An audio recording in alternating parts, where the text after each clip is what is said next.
Welcome to Yerba Mate Talks.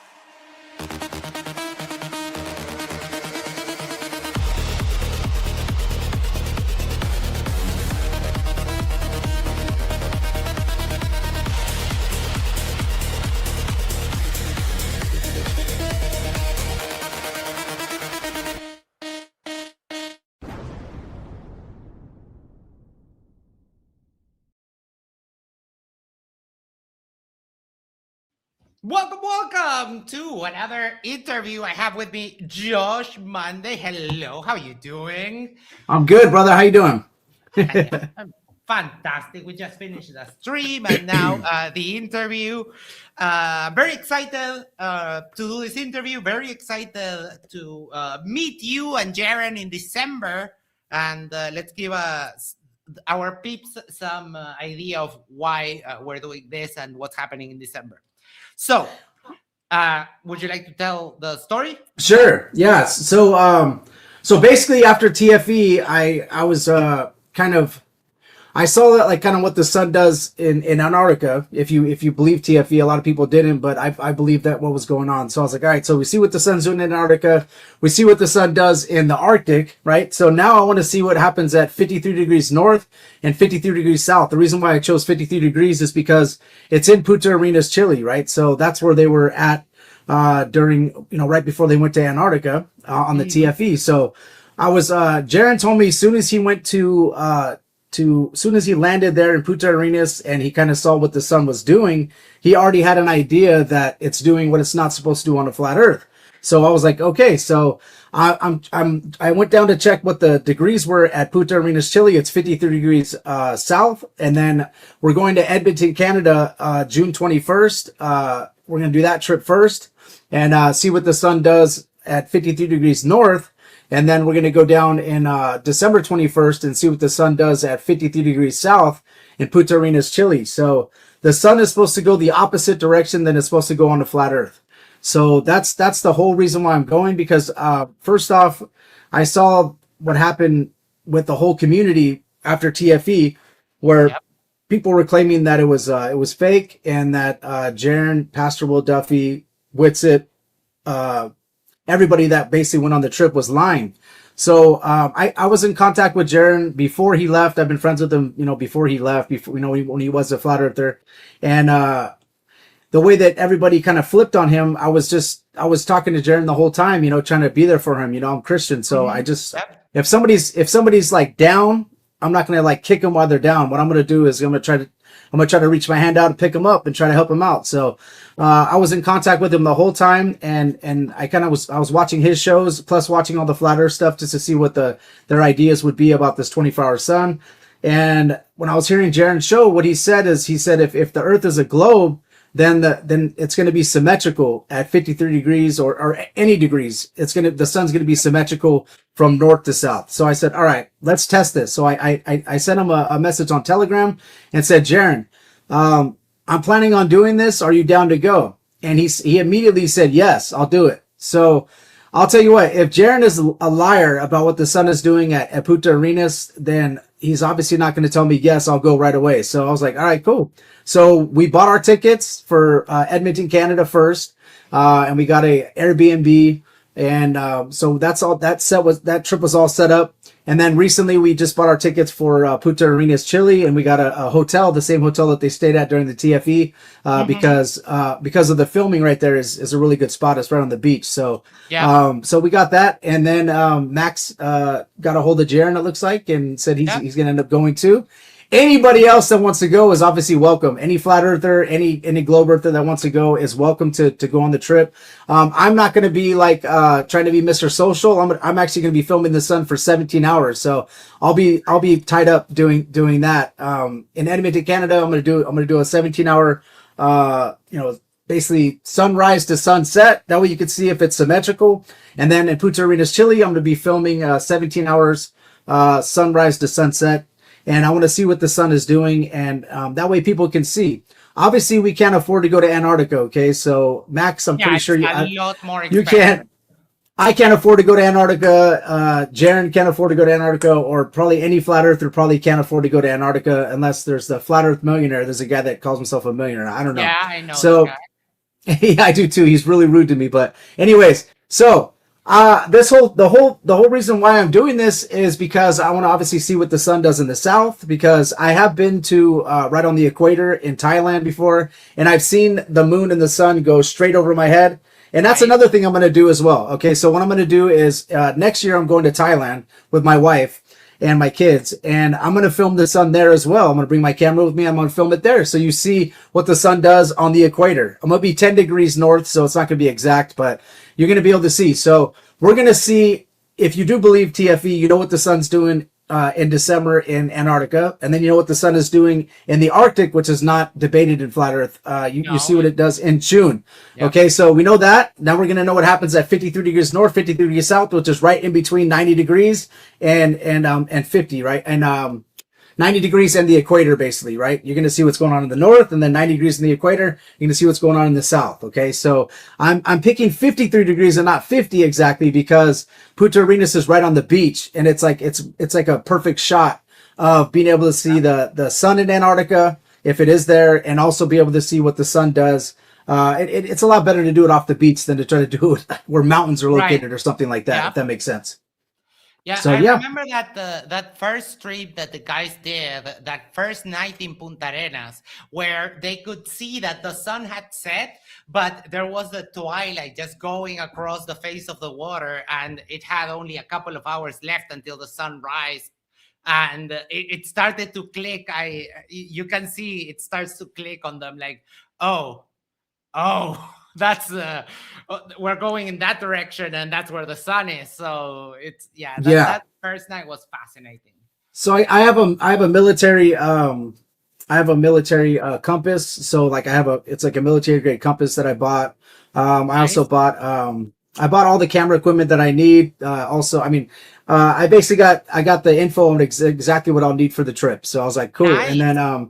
And then I got a camera sent to me by Will Duffy, because they found out that I was doing this trip with Jeran. We put like a GoFundMe up, right? And then just to try to, because really it's about making my wife happy. Can I afford the trip? Yeah, I'm fine. So my wife was like, if you're gonna go on this trip and you're gonna leave me for 5 days, then you better do a GoFundMe. So I said, okay, cool. So we raised about, I think I don't even know what it's at now, but it was like $1,200. And if I don't get any more donations from now on, I'm good. I'm happy. My wife is happy, so I'm good.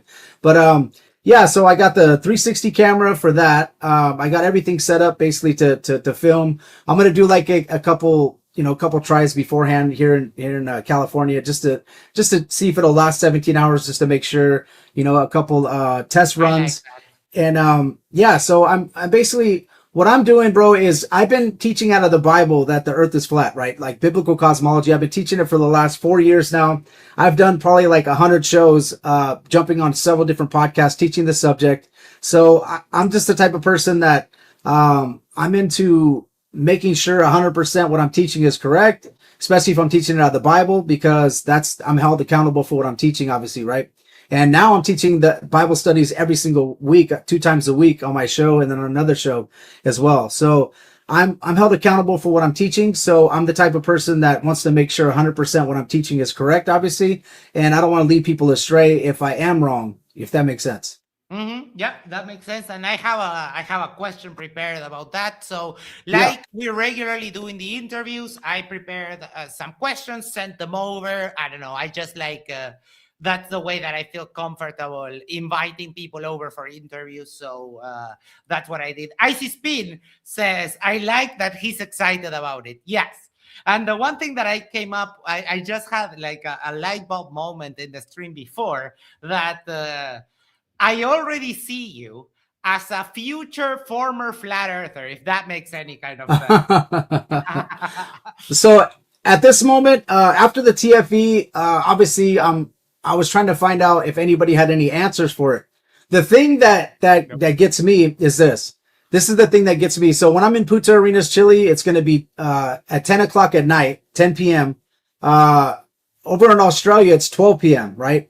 So when if the sun is to the south of me and I'm looking south and I see the sun to the south of me, and I'm going to call someone in Australia. I have a number of a guy that's there, and I'm going to ask him to live stream and show me where the sun is located. It's if it's over his head in Australia, and the Australia is supposed to be like way behind us, right, on a flat Earth. So that right there is going to be another thing that I want to do. Now, one thing that Dave Weiss always said, and all the flat earthers said, is that what they try to do is before they became a flat earther, is they try to prove the globe wrong, right? So that's something that I'm going to go try to test. You know, if I talk to someone in Australia at 10 o'clock at night, Punta Arenas, and then it's 12 p.m. in Australia, and the sun is nowhere over their heads, then obviously we have an issue, right? So all I want to do, honestly, is just go and test the claims. Now, the thing that probably people would say would be that you need to find the curvature. You know, that's what a lot of people would say. So that's a whole different experiment. All this is an observation of what the sun is doing while you're standing on the ground. You know, and that's kind of what it is. I'm not trying to say it's an experiment or it's like some type of crazy thing, because anybody that I met in flat Earth, or anybody that I've ever met, can afford probably to go to Punta Arenas. You know, it's like $1,500 to go to Punta Arenas. It's not crazy expensive. So if you do feel like there's any type of this guy's lying or whatever, then all you got to do is go to Punta Arenas. You can afford it, and you guys can go with me if you want. And the whole deal is that instead, I hear everybody talk, and I talked about flat Earth for the longest, but there is some people that do like to go out there and test the Earth, which is good, but I think it's kind of came to a halt. The testing of the Earth, it kind of came to a halt. Like, some people still do long distance photography, but those aren't usually flat earthers. Those are actually people just trying to get a world record, but I think that it's time that we just kind of go and test what we're saying, just to make sure, because even after the TFE, I still see people, obviously they're not believing in TFE, so they're going to still say this, but they're still saying that the sun basically circles the flat Earth, right, in a clockwise motion. So after I do the Punta Arenas trip, and you see the sun, and if it's going the opposite direction that it's supposed to go, then obviously the sun is not doing that. And I told when I was on Mark Sargent's show and other people that talked to me, I said, well, I can no longer teach that the sun is doing clockwise on a flat Earth. Once I see the sun in Punta Arenas, if it's not going the right way, the right direction, right? Spoiler alert! That's exactly what it will do. I understand. I see it every day. I see it every day. Yeah. So that's another thing that kind of got me too. Would be Max is when Jeran was going over that in the north it sets what, left to right, and then for you guys it's setting right to left. Okay, right. So that's another thing that I was like, I didn't really know. Obviously for us that live in the north, we don't see that, we don't know that, right? Mm-hmm. And that's another thing that's very intriguing for me. Now the thing that I hear people saying right now in the flat Earth community is that we all have an apparent sun, and that's, I don't know. I haven't had anybody explain that to me correctly. I don't know what that means. That's basically moving the goalpost or something of the sort. An apparent sun for everybody doesn't sound like. Sounds like it's that doesn't explain why the sun is going right to left or left to right in the north or the south. For me, so I thought what would happen was, I thought when TFE happened, I thought when they came back, I thought that everybody was going to get together. Hopefully all the flat earthers got together and went like kind of on a Zoom meeting. We all got together and tried to figure this thing out. But what happened is the opposite. The whole entire community turned into, well, you're going to ask me questions. I'll wait for that. I'll wait for you to ask me questions. I don't want to. I like that you're very, you're enthusiastic, you're prepared. That is awesome. Jim Daniels for $2 has a suggestion, says, do star trails too. I'm going to. I'm doing the star trails as well. It's going to be a long day for me. It's 17 hours, 17 hours of filming the sun. Yeah. I'm taking the mate. I will keep you topped up, and all right. caffeine. I got your back, Josh. I was in the United States Army, so I pulled all-nighters, fueling helicopters and doing crazy stuff. So that's why I figured I'm probably the good guy for the job. So I've already done this craziness. So, and this is vastly important for me. It's really important for me. It's something I told my wife, this is very important, because what I noticed in the whole community, Christian community and secular flat earthers, is that this has become like almost like an idol, if that makes sense. Yeah. So meaning an idol, meaning that every single show that you do is on flat earth. Every single time you sit down with your family, you're probably talking about flat earth. Every time you're at a barbecue with your friends, you're probably talking about flat earth. And everybody that's really big time into flat earth, that's what happens. It sucks you in, and it can become like an idol. And when I started reading the Bible from Genesis to Revelation, it becomes less and less of an idol for you, because you understand that there's 31,000 verses in the Bible, and probably like maybe 150 maybe talk about creation. Okay, so you start finding different things. And one thing that I noticed that happens when you have an idol like that is this: you start taking your Christian values and putting them to the side, and you start attacking people or doing things that are not what the Bible calls for, in order to defend the flat earth, instead of defending the creator and the Bible, or defending Yahweh of the Bible. Okay, I don't want to say the creator, because I don't know why people say that, but he is the creator, but he's way more than that, So I noticed that was happening, and that was something big for me, where I was just like, okay, was that happening to me? Well, let me go back to my past 40 episodes that I did on my show. Okay, oh crap, I got like 25 of them that were talking about flat earth. I'm like, wow, that was happening to me, So I'm not saying that people are idol worshipers or anything like that. All I'm saying is that it became something where you're making something so big in your life that you're forgetting about all the other things that you learned in the Bible, including going on live on TikTok and someone coming on and you're just literally, which I know that you and Whitecast do that, and all these other people do that. I'm not trying to put people down for debating. Yeah. But I noticed that it's like all it is about is just everybody fighting and fighting and fighting and fighting, when instead of like, I understand defending a topic that you really you're passionate about. I love that. I'm like that too. But it's getting like ridiculous, because I see people like arguing with each other so much about this thing. It's getting crazy, man. But anyways, I know you have questions for me, and I don't want to answer questions before you ask them, because I'm a host too. I know how it is. No, Go that's ahead. fine, and we've gone through some of them, but we'll. So number one is what brought you into flat Earth originally, and my understanding is Bible interpretation, right? Yeah, here's what brought me into flat Earth. So I did 4 episodes of my podcast. My 5th episode, I think it was, or I don't know what it was, maybe 7th, 8th or something. I had Dave Weiss on, and he started talking about flat Earth, and showing me all these videos. You know how he does? He has these videos in the back, and he's showing me all these different things. And I was talking to my brother about it, and I was like, because he was my co-host, and I was like, all right, well, that's cool. I mean, all this stuff seems pretty entertaining and awesome, but let's see what the Bible says, And then I started getting into Rob Skiba, and I did get into Pastor Dean Odell just a little bit, more Rob Skiba though. And once I found out that there's an interpretation that lines up with flat Earth, that's what it is. It's an interpretation that lines up with flat Earth. I kind of dove into it, and I honestly, I've been teaching it for the last 4 years, very similar to like how Rob Skiba teaches it. Not in a way that's like Globers are idiots or they're stupid. That's not the way I teach it. The way I teach it is basically I go verse by verse in the Bible of what I believe is pointing towards a flat Earth. There's some things that that don't make sense to me all the way on the globe, obviously. Even to this day, even though I've been studying for the last year, trying to find out, like, could it be a globe? Could it be flat? I'm not, I'm just trying to find out what's up. And there's some things like all the stars fall into the earth. That's kind of one of them.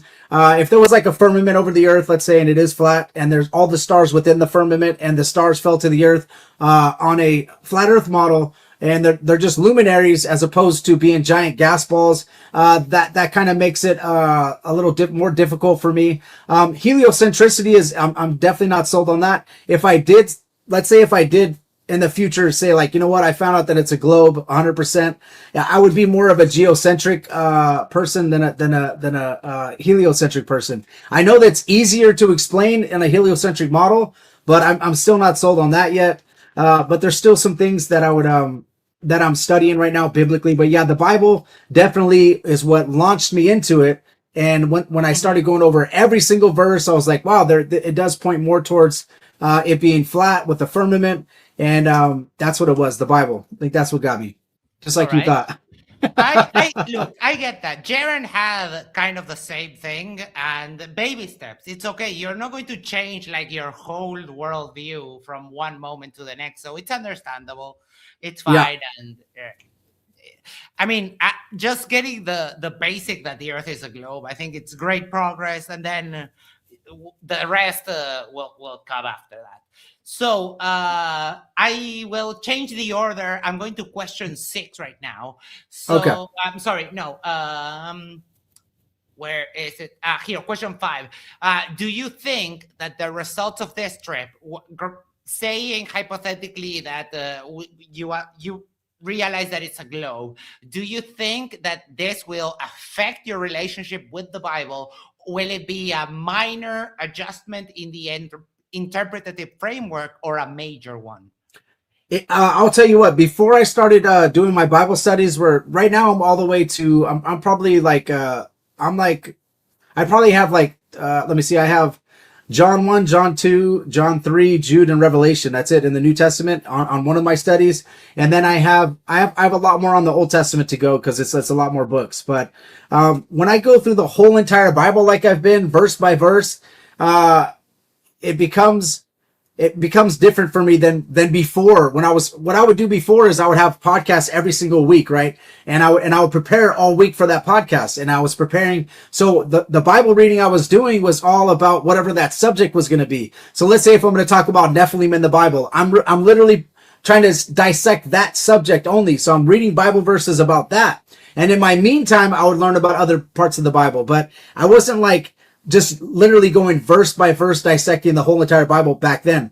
Back then, I would have probably had a lot bigger issue than I would have right now. Because now that I'm going through the whole entire Bible, it's not like, if you read Kings, you read Chronicles, you read all these verses in the Bible, they're not really trying to point you towards creation. They're pointing you towards what the whole reason why we need Jesus in the first place. When you go over Leviticus in the Bible, that's something that's hard for some people to teach. But I went through Leviticus, and it's literally the whole entire Bible is really presenting you with you needing a savior, okay? A Messiah, right? Jesus, our Lord and Savior, right? That's literally what it's doing. It's building up for us to need that. It's up to find out whether the earth is a globe or flat. You know what I mean? Before, I was so stuck on flat earth and biblical cosmology so much that I wasn't opening myself up to the parts that matter in the Bible more than just the creation. The creation obviously matters because it matters because you're giving glory to God for what he created and the beautifulness of it. But God, I don't think God made it so that he doesn't want to have it so that you're infighting every single day, every single moment of your life, every single relative and every single person you ever meet in your life because you want to defend a flat earth. You know what I mean? Does that make sense? Yeah. The way that I've always seen it is even when speaking with Christian Glovers like Toon, that flat earth is not a salvation issue. The shape of the earth is irrelevant to salvation. And I've been an atheist my whole life. So it doesn't really affect me. But when people start making claims against other Christians in the Christian Glover versus Christian Flat Earther, and Flat Earthers say, like, you're going to hell because you don't believe that the earth is flat, that is just a wild thing to me. So what I am understanding is that you're already kind of in the process of understanding that there are some things in the Bible that are not necessarily like literally true, right? No, what it is I'm basically studying the Bible in a way where right now I'm obviously going through the whole Bible for my audience, right? Three chapters at a time. I've been doing it for the last year and a couple months. So that's what I've been focused on mainly. And when the TFE happened, I started kind of dabbling into finding out, like, just going over the verses that I had presented to my audience about flat earth and kind of looking at the Hebrew. If it's a New Testament verse, obviously I'm looking at the Greek. I'm trying to like figure out if I'm teaching this correctly. Because when you see a verse like the earth is fixed and immovable, and then when you read the whole entire Bible up to that point, context, everything, you're not getting like David or whoever wrote Kings or whoever wrote Chronicles or something. You're not getting like, I'm not trying to.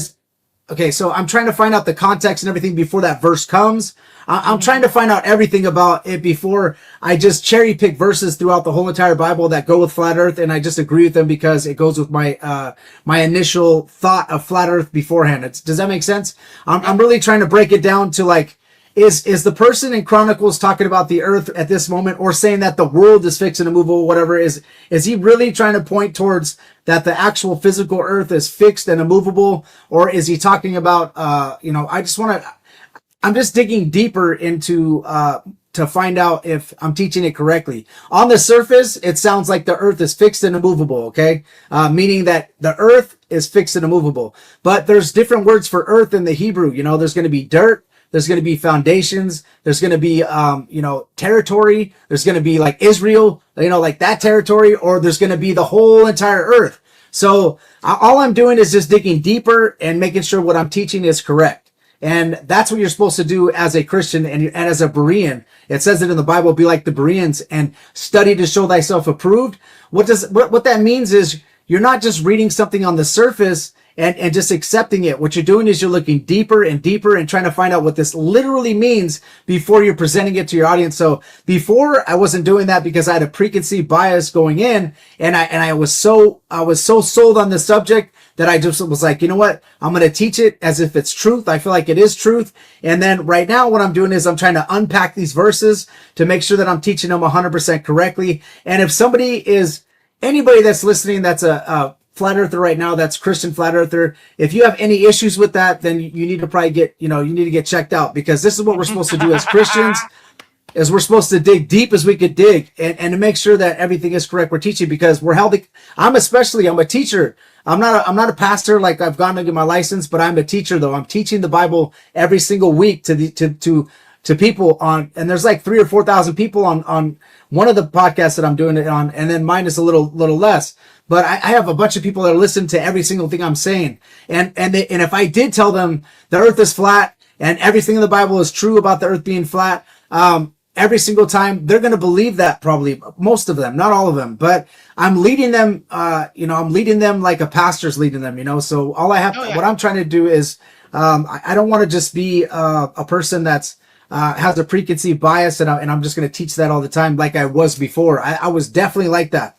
And I've been like that for a while, but it takes somebody to step back, kind of see what's going on and basically dig deeper to see if you're 100% true, because there's things that are popping up that are happening in reality, whether somebody accepts the final experiment or not, but there is different things that are pointing more towards maybe it not being the flat earth model that they try to drop on us. The AE map with the earth going over the head, that's would be proven wrong if you do believe TFE. If you don't believe TFE, then obviously you're in a different boat. But the sun setting in different directions, depending on where you're at on latitude, that'll be like another, like if there was like 3 hats, you got one that's all flat earth, all those proofs that are flat earth. You have one that's globe earth, all those proofs that are globe earth. And then you have one hat that's both.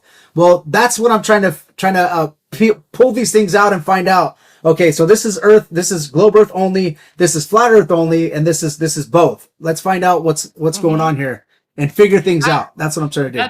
That's a great segue into our next question. But before I ask you that, I can already see the cracks forming in just accepting to put your beliefs to the test. That is a huge crack in breaking the mindset that the rest of flat earthers have. So we were talking about TFE. You being Jeran's friend, what are some of your thoughts on TFE and some of the different responses from the flat earth community, and tell us all about that? Okay, so this is the exact moment that I texted Jeran via Telegram that I believe that whether flat earth is true or not true, I told him I believe that it's being an idol for many. Like it's an idol right now for many, because when TFE happened, I noticed that like Flat Earth Banjo, who's a Christian, right? Christian flat earther. I noticed that Also a flat huge liar. yeah, Flatzoid, which I am friends with, so I'm not trying to disrespect anybody, okay? And Banjo, I've never been disrespectful It with him was either. me, I don't just worry about it. what I noticed, and I don't want to slander anybody either. What I noticed though was soon as TFE happened, which I was in touch with Pastor Will Duffy beforehand. He was on my show, and I was emailing him to try to see if I could get on the golden ticket, or which I did get on that, and to see if I could via Telegram with Jeran to see if I could go, because I wanted to go. I want to see if what I'm teaching is correct. I have no problem going, and I think what was happening when TFE happened, immediately I was watching all these different flat earthers kind of erupt on it being fake. And then they just immediately were trying to find things in the video that were fake. I think that the only thing that I saw that was relevant to being any type of issue was more of an issue between Witsit and his wife, where Witsit was vaping. Hashtag Vapegate. He was just trying like. And honestly, I'm a husband, and I was in the military before. My wife didn't like me dipping back in the day, a long time ago. And, I'm dipping all the time in the military, like, which is, chewing tobacco, right? I'm like, and she's like, have you quit yet? I'm like, yeah, sure. Like, when I'm deployed, yeah, sure. But I'm dipping like every 10 minutes there, bro. Like, I'm deployed in Kuwait at 130 degrees. I'm stressed out of my mind, and I'm dipping like crazy. So I understand what he's trying to do. He's trying to hide that. So that thing right there was the only thing. And my wife is a globe believer. Okay. Like I've told everybody that my wife believes in the globe. I was flat. Right. So she saw that and she was like, wow. But then I noticed that somebody said that they edited the video. So he didn't actually duck down right there and then come back up and say, you see my breath? That would have been different. That would have been weird. Not saying that means it's fake, but that thing was a little weird. But everything else that I saw that was supposed proof of it being fake, they weren't like, it wasn't 100% like believable. It just started becoming they were trying to find certain things, but then it wasn't, to me, it wasn't like it wasn't holding up for me. I was like, all right, I don't believe it. And then also, like, when I watch a lot of cops because I'm prior military. I like to watch cops, and I like to see like body cam and stuff like that. And I do believe body cam. So I seen Jeran had a body cam the whole time, you know what I mean? The whole trip for like 5.5 hours or something. And I saw that. I was going to go on the trip, so I did believe it was real. I wasn't thinking it was like they were going to take us to a studio. I don't think that, I don't think Jeran is lying. I know people say he's a liar. He was a liar before. He was a shill before. I didn't think he was lying, and I never got that feeling. And I feel like God has gave me pretty good discernment. I try to do my very best to stay on God's side. I'm trying to work for God all the time, always trying to present the Bible to people. And I never felt like he was lying about it. Now, did he change his mind? Yeah, he did. He saw something that he's always taught his whole entire life was not there, right? He always taught that the sun was doing a certain pattern in the sky. He's taught that his whole entire life. Rob Skiba taught that as well. All these different people taught that, and that's what we believed. But all of us never went down south to Punta Arenas. I didn't hear any flat earther ever, since I've been listening to Flat Earth for the last 10 years, ever say that they went down south to Punta Arenas and they saw what the sun did and it convinced them more about a flat earth. I never heard anybody ever say that. So the whole reason why I think that Punta Arenas is very important, it's affordable, and I think it's something that would point more towards towards to see what the sun is doing, like truly doing in the sky.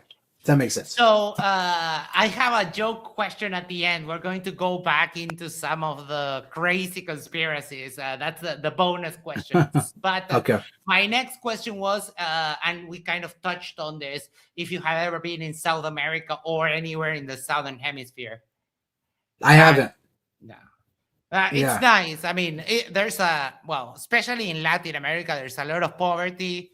And but Punta Arenas is one of those places that it's that kind of the ugly part of Latin America is kind of far away from there in particular, usually because it's a kind of a hub of people in transit to Antarctica.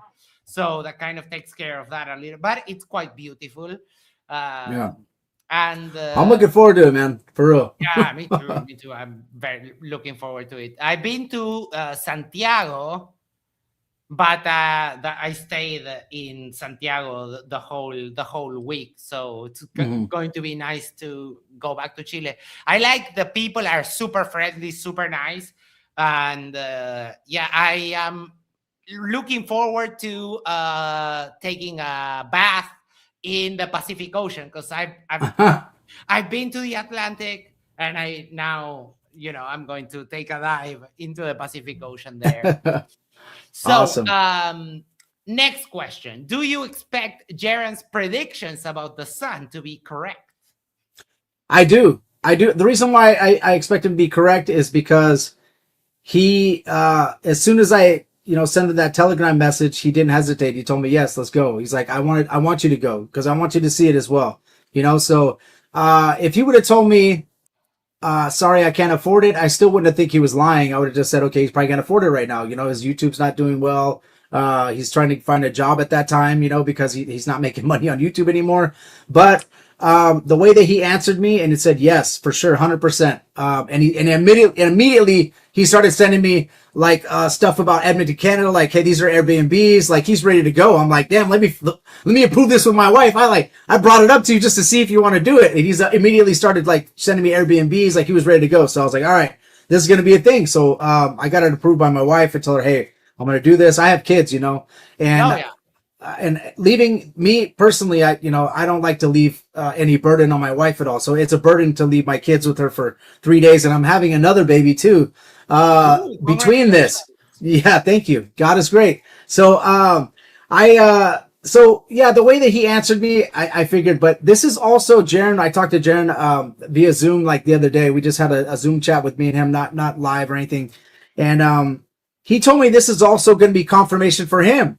Not saying that he does believe in the globe right now, but this is going to be like a last, this is going to be confirmation, because him going to 53 degrees north and then 53 degrees south, and if he sees that the sun is symmetrical, like it's like the globe claims, it's going to be full confirmation for him, because, I think that is something that, he's already seen what happened in Antarctica, right? He's already saw that. Now he already knows what happens in the Arctic. That's something that's not disputed. And then now at 53 degrees, I think that's going to be like his final confirmation. I think how I think I would put it. And I think that the whole time I've been talking to him, he hasn't told me like trying to like talk me out of it. Like he doesn't want me to go, as if the sun's not going to do what he says it's going to do. Now, no, I mean, he knows. He knows. Like you could start to see in that first live stream when they saw the sun was like barely below the horizon, and it was just very shortly going to come up again. You could see the gears turning in Jeran's head, and it's a big process. It's a big change to process. So obviously it took time to settle in and so on. But I don't know if you watched some of his streams post. Oh yeah, I did. I watched his pre-streams and his post-streams. Like what I do is I listen to everybody. I don't just listen to flat earthers like constantly 24/7. I listen to everybody. Like I try to hear, like when I listen to the debates, I'm listening to what the globe earth believers saying as well, and I'm listening to what the flat earth believers saying as well, and I'm trying to see who's coming out on top. I'm doing that ever since I first started becoming a flat earther, and that's something that I do as a podcast researcher. Is when there's a subject that I would like to dig in deep, what I do is I go and listen to debates on the subject. And let's say if it's on the Trinity or if it's on Unitarianism or whatever, I go listen to debates on the subject matter experts on both sides to try to understand it. And it's the same thing with flat earth. I think the only person that was really debating well against the globe earth at the time was Austin Whitsitt. I think that he was doing well, but I think that he was teaching more on a geocentric level. And then the flat earth part, he would mention a little bit, but I think he was more doing better. I know that you guys probably don't like him in the chat or whatever, but I'm just saying what I was seeing from a podcaster researcher standpoint. I think he was doing well. Maybe in my own mind, at the time, defending more of a geocentric Earth, and then the flat Earth part, he would talk a little bit about, but I think he would pull the flat Earth argument more into more of a geocentric discussion. And when he debated MC Toon and all them, you know, prior sense. to TFE, he was trying to pivot towards just pure geocentrism. But now, like, you look at him, you watch him now, and he's still claiming that the Earth is flat.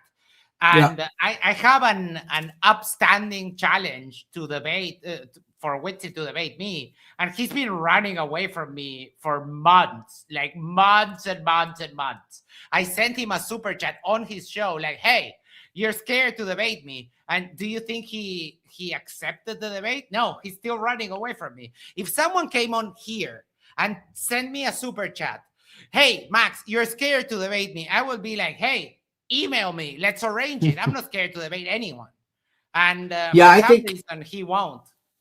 I think he has he had a lot of personal stuff going on, and I know how it is. Like I've done podcasting for 5 years now, and I've never missed a show, but I've had stuff going on in my life. You know, like I lost a baby one time. I got a stillborn. I had a lot of things going on. So, I think he had I think he had stuff going on in his personal life where he had to take a step out of this arena and out of podcasting for a year. So whatever he has going on in his personal life, you know, I don't know what's happening, but when that happens, you know, he's back now, and I've spoken with him again since then, and I haven't seen him debate anybody though.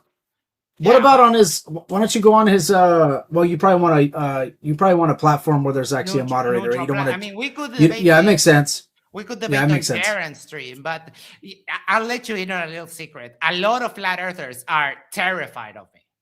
Like Oakley, you go on Oakley's show and talk to him about the guy from Uruguay, and you will get instantly muted. He hates me. And all I did was just point out observations of the sun, and like he just. So next question. Do you think this will impact your views on space travel, moon landings, ISS, other planets, etc.? No. What I'm gonna do is one subject at a time. You know what I mean? Yeah, that's even. You know, the moon landing. I've seen some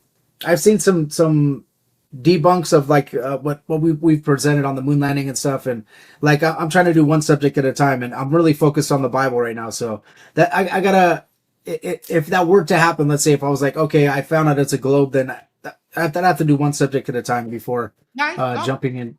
Look, I understand that flipping a switch on something like that is very hard. I would recommend, for example, Icy Spin, who's in the chat, help Jeran do a little bit of the math of a rocket that launched from Florida, and for a reason, someone says that my audio is low. Let me bump it up just a little bit. And for the rocket launched from Florida, and it took some time to be visible from California, where Jeran lives. I saw that video. Yeah, I saw that video. Yeah, that's pretty good. That was like a one of the videos that I saw of Jeran. I was watching, like I said, I was really hyper focused on watching Jeran stuff and watching everybody's stuff at that time. Icy Spin is correcting me. It launched in Vandenberg. Yeah, sorry. Thank you so much. Yes. Yeah, I remember the video though, and it was not visible for a certain amount of time, and I think somebody did the math, and it was like similar to what the globe would say. He just commented. He helped Jeran with the math. Nice. But that is pretty good. That's pretty good evidence. Yeah, we need some evidence, bro. We need some more evidence. That's what I needed. Like I was like, I need some more stuff, and what's happening is a recycling of information is happening. Recycle. You know, Caleb, all these people that are debating, like it's literally like recycle. So I just wanted some new stuff. You know, I need some new stuff now because you know, the gas pressure without container. You know, all these different things that people go over. It's cool. It's good to fight for that, but I need some new stuff. That makes sense. Hold on, I'm going to show you something. I mean, because I love to rub salt in the wound every once in a while. Ignore the dumb stuff counter that was from the previous stream. So Caleb has been running away from debating me on a neutral platform for 102 days. I keep a little counter here. And every time I see him around, I just pop this. Caleb, we can debate on Jeran whenever you're ready. Okay. I think Caleb recently said that he wanted to have like a talk with Jeran or a debate with Jeran or something. I don't know. That's what I kind of heard. And I heard Jeran talk to Caleb on TikTok for just like a quick moment. So I heard that. So I think that would be cool to set something like that up where Jeran could talk to him, or maybe whoever, I don't know. I think Caleb does what he does. He has his TikTok platform, and he just invites people up one by one and only gives a little bit of time. And then also, if somebody says something that is, like say he doesn't like, then he could just kick you off. But he was doing debates before, like a long time ago. I remember him doing debates before with but then he kind of stepped away, and now he's back, and he keeps telling me that I'm a pussy, that I'm a retard, that I don't speak English, but I'm all of that, and yet the only place he will debate me is on his TikTok, and I honestly don't trust him with like the mute counter and the kick counter, like the kick ability. Did he block you, or you're still able to? No, he hasn't blocked me. But I mean, I'm guessing we're not far from that. But I you should go on his. Why? So he can mute me? No. Like maybe try this. Maybe try to pop in on his. Like when he's bringing Globers up, and then maybe you could pop on and just say, "Hey, Caleb." Nicely, hey, I would like to debate you on a neutral platform, like modern day debate. I tell him on Twitter all the time. I offered that we could debate on Jeran's platform. Give Jeran a little hand with super chats and so on. But he's even running from that. And what he challenged Whatcast to a debate on Jeran's platform. Whatcast, who isn't really a debater, Whatcast kind of laughs at people. I don't think he wants to even. Yeah, it sounds like Whatcast is it's got a beef with Angels of Light more. I think those two are going at it more than. I mean, I would love to debate Angels too, but I mean, they only debate in their little TikTok echo chamber. Yeah, it's very toxic on all sides of that. Like on both sides, not just the flat earthers, but the Globers too. Don't get me wrong. Toxic. You're one of the nicer flat earthers ever. And I can be an absolute asshole, but I generally, give back the same energy. If you're nice to me, we'll debate nicely. Everything will go smoothly. If you people that try to insult me instantly regret it, because I'm vicious. Whenever I let loose on that front, I am just savage. All right. Next question. In the debate space, what argument from the Globe side do you find more compelling? And I think I'll add, what argument from the Flat Earth side do you find more compelling? Okay, so with the Globe side, I would say that I think the sunset, sunrise, left to right, right to left, and the north to south. I think that's something that really that Jeran did when he was talking to Whitsitt. I think that's really good evidence. I would have to learn more about what refraction is, because they're saying that it lifts the Earth up so that you can see a certain distance. Like I would have to learn that more. I think that Whitsitt probably understands that better than I would. So that's something I would have to learn. I think on the flat Earth side, what got me was the long distance observations, right? But the thing that I've been finding out lately is that sometimes the height of what the person is standing is what they're not telling us. What's happening is we're seeing long distance, like super far away, but they're not telling you the height that they're actually standing on. And if that's not correct, then it actually throws the whole thing off. So that's the problem we're having. Like everything that's celestial, like meaning the sky, seems to be lining up more towards the globe Earth, I would say. Like the stars doing the certain rotation, which I'm going to do that as well. I want to try to get that. And then the sun, what the sun is doing, it seems like to me that celestially it's lining up with the globe, but what some flat earthers would say is that's how they created the globe, is from what the sky does, right? So I'm like, I think that I think the flat earth side, the most compelling for me was lining it up with the Bible. Like I'm going to believe the Bible, obviously. And what I would say is this: if the earth is a globe, it doesn't mean that the Bible is wrong. What it means is that Josh Monday's interpretation of those verses are wrong. I don't think that if it is a globe, that's going to prove the Bible wrong.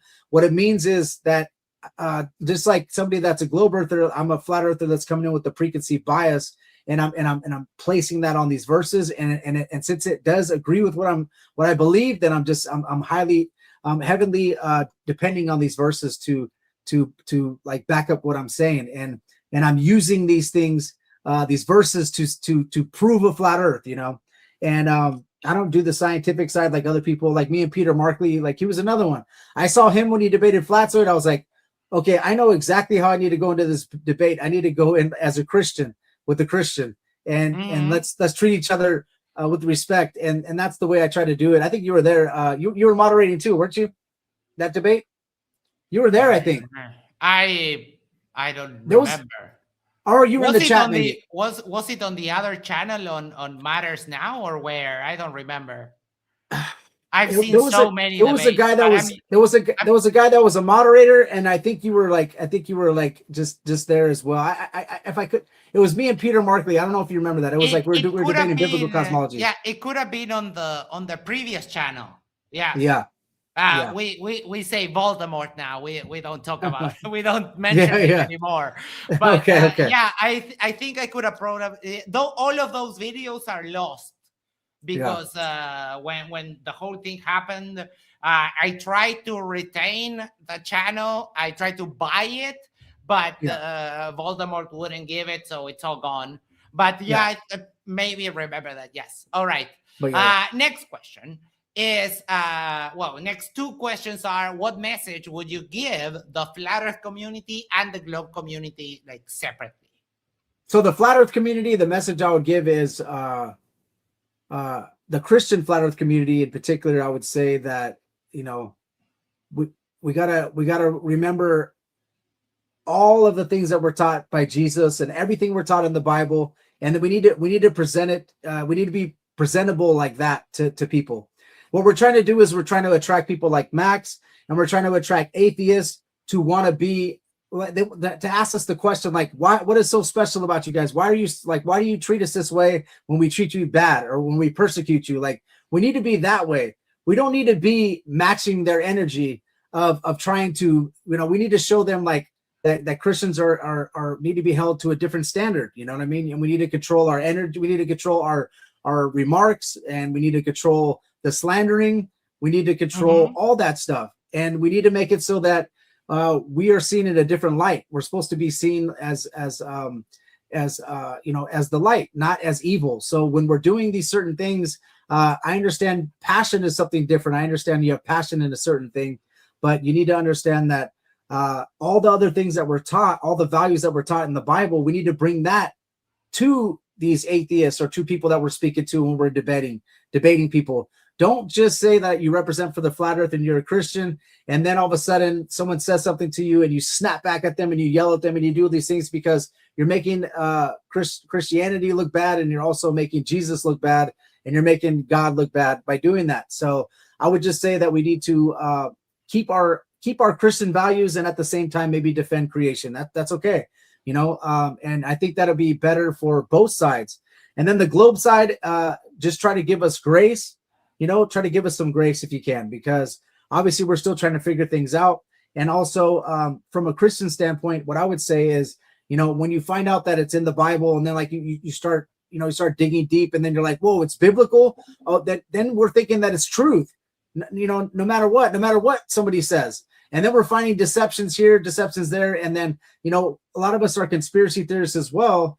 And now we have deceptions that we're finding like all over the place that we're lining up like with this flat earth. So just try to give us more grace, and I understand that some people are more graceful that are globe earthers, but that's what I would say.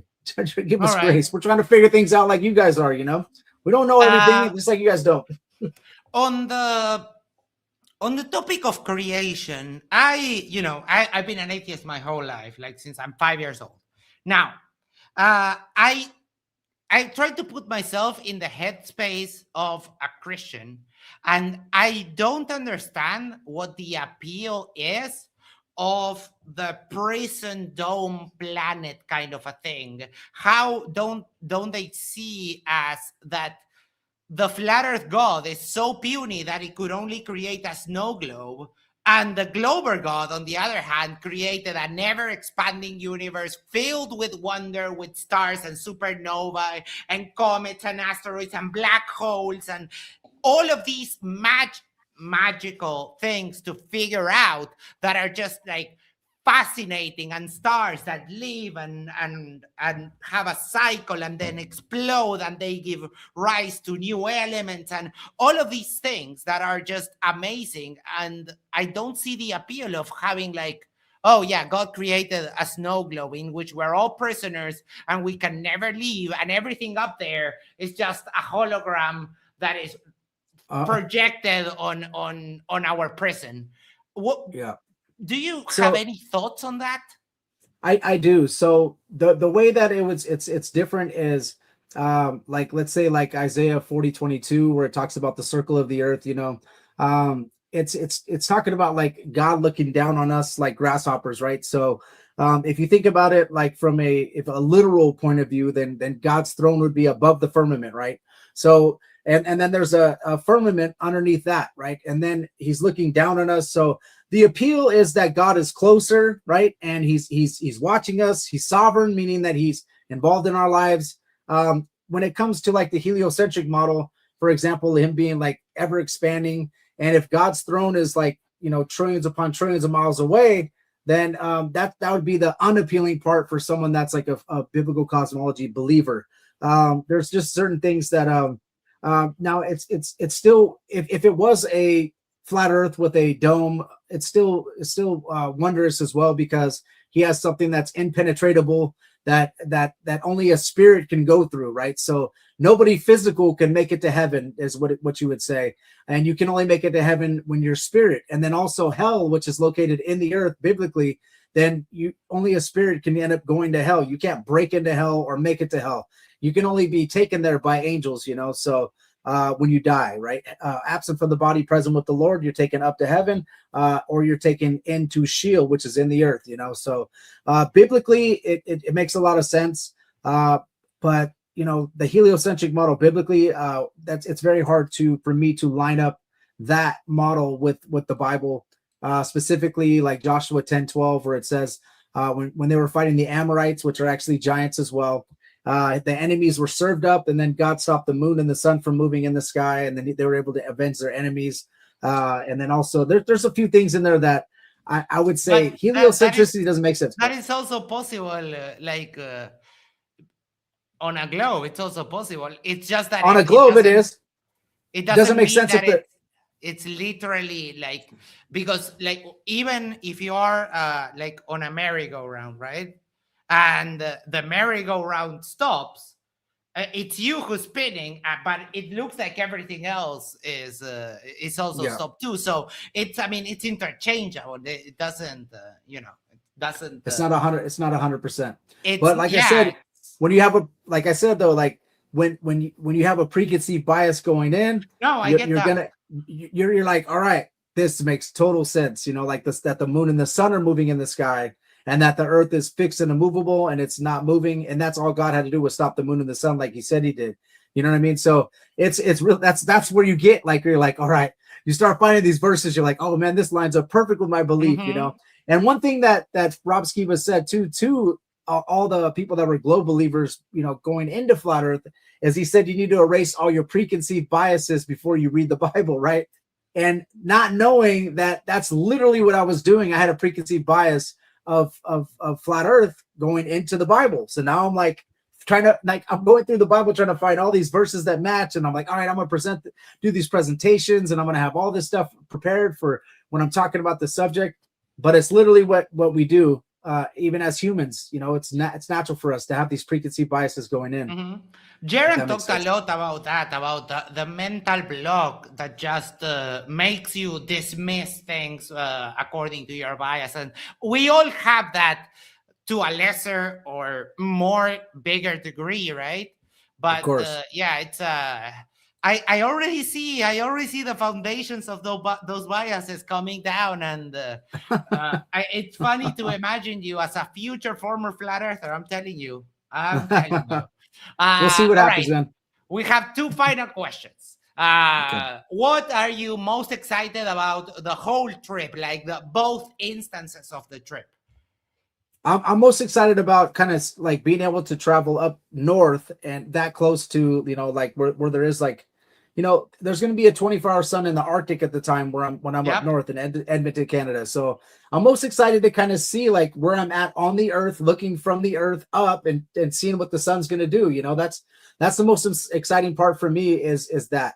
Also kind of, going to meet Jeran and just kind of finding out how he is as a person, and not like as an internet personality, like and he kind of get to know me. And also like I'm always trying to spread the word of God, man. Like and I try to do that with Jeran, and also when I meet you, we might have some really deep discussions about creation and about the Bible and stuff, and I'm always trying to spread the good news of the gospel. So I would definitely spread that to Jeran as well. And he does believe in God. He's not sold on the Bible, at the On moment. Christianity. So, yeah. Yes, exactly. I don't believe in God at all. And it's actually one of my favorite things to debate is like the text of the Bible. I've learned so much in the last year. So yeah, we might. I'm down to have a chat. We can drink some mates, and while we watch the sun, have some chat on the top. I'm down, and it's kind of easy with you because you're a super nice guy. And I can be a super nice guy when the person in front is nice. When the people start trying to be assholes, I always have to one up them, and I am more of an asshole than any of them. Guys in the chat, if you want questions for Josh, get them on now. We're doing the last question on my list, and then we'll jump on to questions from the chat. So after all the interviews that I did, the pre and post TFE, I did this joke question to pretty much everyone. So out of all of the conspiracies surrounding TFE, like Vapegate, like the disappearing skier,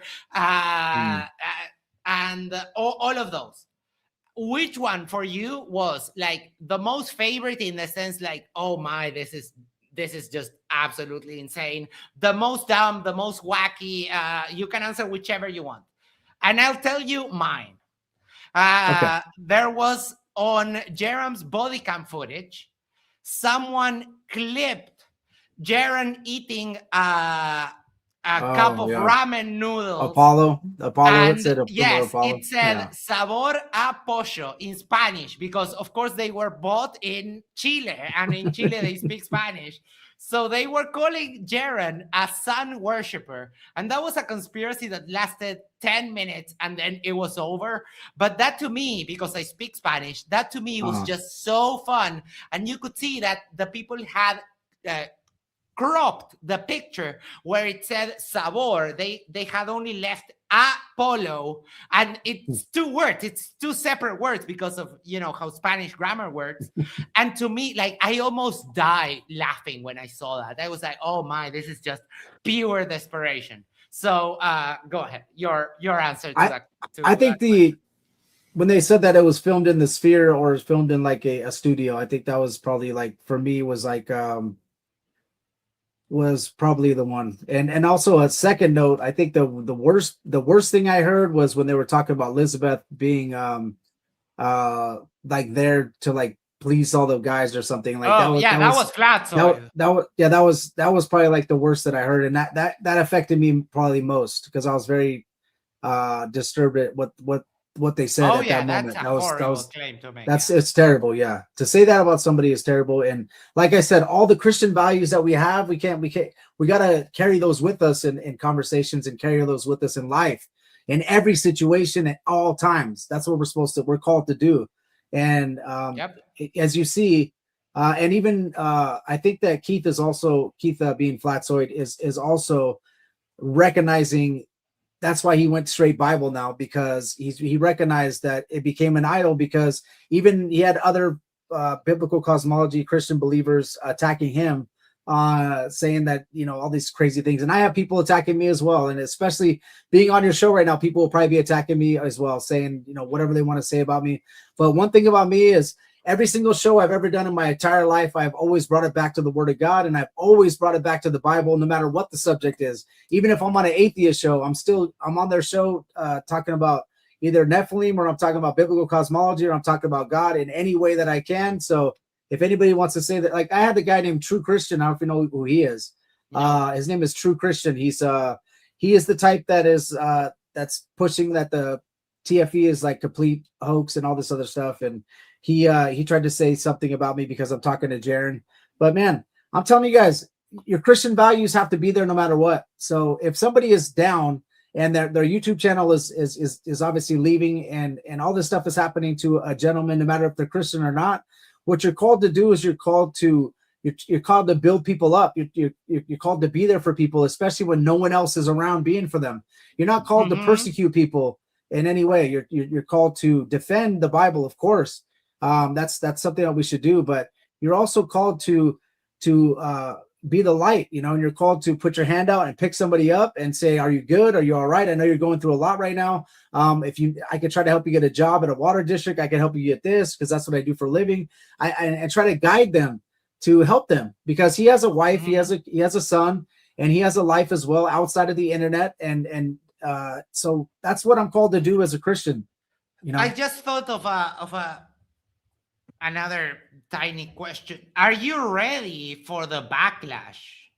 Are you, because I mean, if history is any indication, anyone who steps out of the bounds of what flat earthers feel like is acceptable gets the full brunt. And someone, I think it was Melodome, he told me, it feels like you're in a gang, and when you try to leave, they all jump you because you're daring to question the gang. Are you ready for that? It's like the Jehovah's Witness, basically. So what happens with the Jehovah's Witness is, if you don't study, at jw.org, and they keep everybody studying that only, and only that Bible that they created only. And when you step out of bounds, everybody attacks you, because it's like a cult. So if that happens to me, then that just shows that it's cult-like behavior. I'm already getting backlash already from people already. Some people that I was friends with already giving me backlash because of me going on the trip, or me even associating with Jeran. But the only person that I fear, the only one that I fear, is the Lord, the one that could kill the body and the soul. I don't fear anybody that could kill the body. I've been in the United States military. I have tough skin. I've been through basic training. I've been through all this stuff already. So I don't really care about that. I'm going to continue teaching the Bible no matter what. And all the people that listen to the Bible study, they definitely don't listen to me only because of flat earth. So my channel, the good thing about my channel is it's not based only on flat earth every single weekend and every single day. That's all I talk about. So the good part about my show is that it's going through the whole entire Bible, and people know me for who I am. So the ones that are going to be disrespecting me in any way, all you have to do is go through every single show that I've ever done and see if I messed up anywhere where I'm teaching something that's not biblical, and they're not going to find it. So I'm cool with it. If someone wants to slander me, then you have to answer to God and not answer to me. I'm here to please the Lord. And by me doing this trip, I prayed about it. I asked, and I need to find out the truth, and I'm not doing it any ill intentions. I was the one that presented it to Jeran. I'm the one that came up with the idea. It was all organic. Nobody told me like, hey, you should go do this. It came up to me myself. And that's through me reading the whole entire Bible. That's when the idea came to me. And maybe God put it on my heart. Like, hey, I would like you to go and do this, to go find out the truth. And if there's any problem with that, then people need to understand it's not like I'm going to some deserted island that costs $500 million to go to, and nobody on the earth can go there. I'm going to Punta Arenas, Chile. It's not very expensive to go, especially if you're located closer to down south, Oh yeah. So I'm cool with it. Oh, I wanted to ask about one specific conspiracy because this kind of touches on your area. You know that the pastor was it Dean Odell or Yeah. Greg Locke? I don't remember which one is They the flat debated. earther. They debated. They Yeah. debated, and it's Pastor Greg Locke is not the flat earther. Pastor Dean Orrell is the flat earther. The flat earth. Okay. Dean Yeah. Odell said after TFE that Satan literally became the sun and circled them to fool them. What does that make you feel? What does that kind of claim make you think? Well, I think that I think what he's taught flat Earth for a long time. You know, he wrote a book about it, and what I've noticed is when people write books about a subject, then they are like they're in, like they're all in. You know, like Flat Earth Banjo, he wrote a book on the AE map basically, and the flights, the emergency flights, right? Vika Draziv made a couple of documentaries, and it has to do with the AE map being correct. Flat Earth Dave has his app, and he also has he's all about like the AE map being correct. And a lot of these people are when you're all in like that, then you're it's hard for you to back away from your claim, you know. But I don't think. Are you on Dave's app?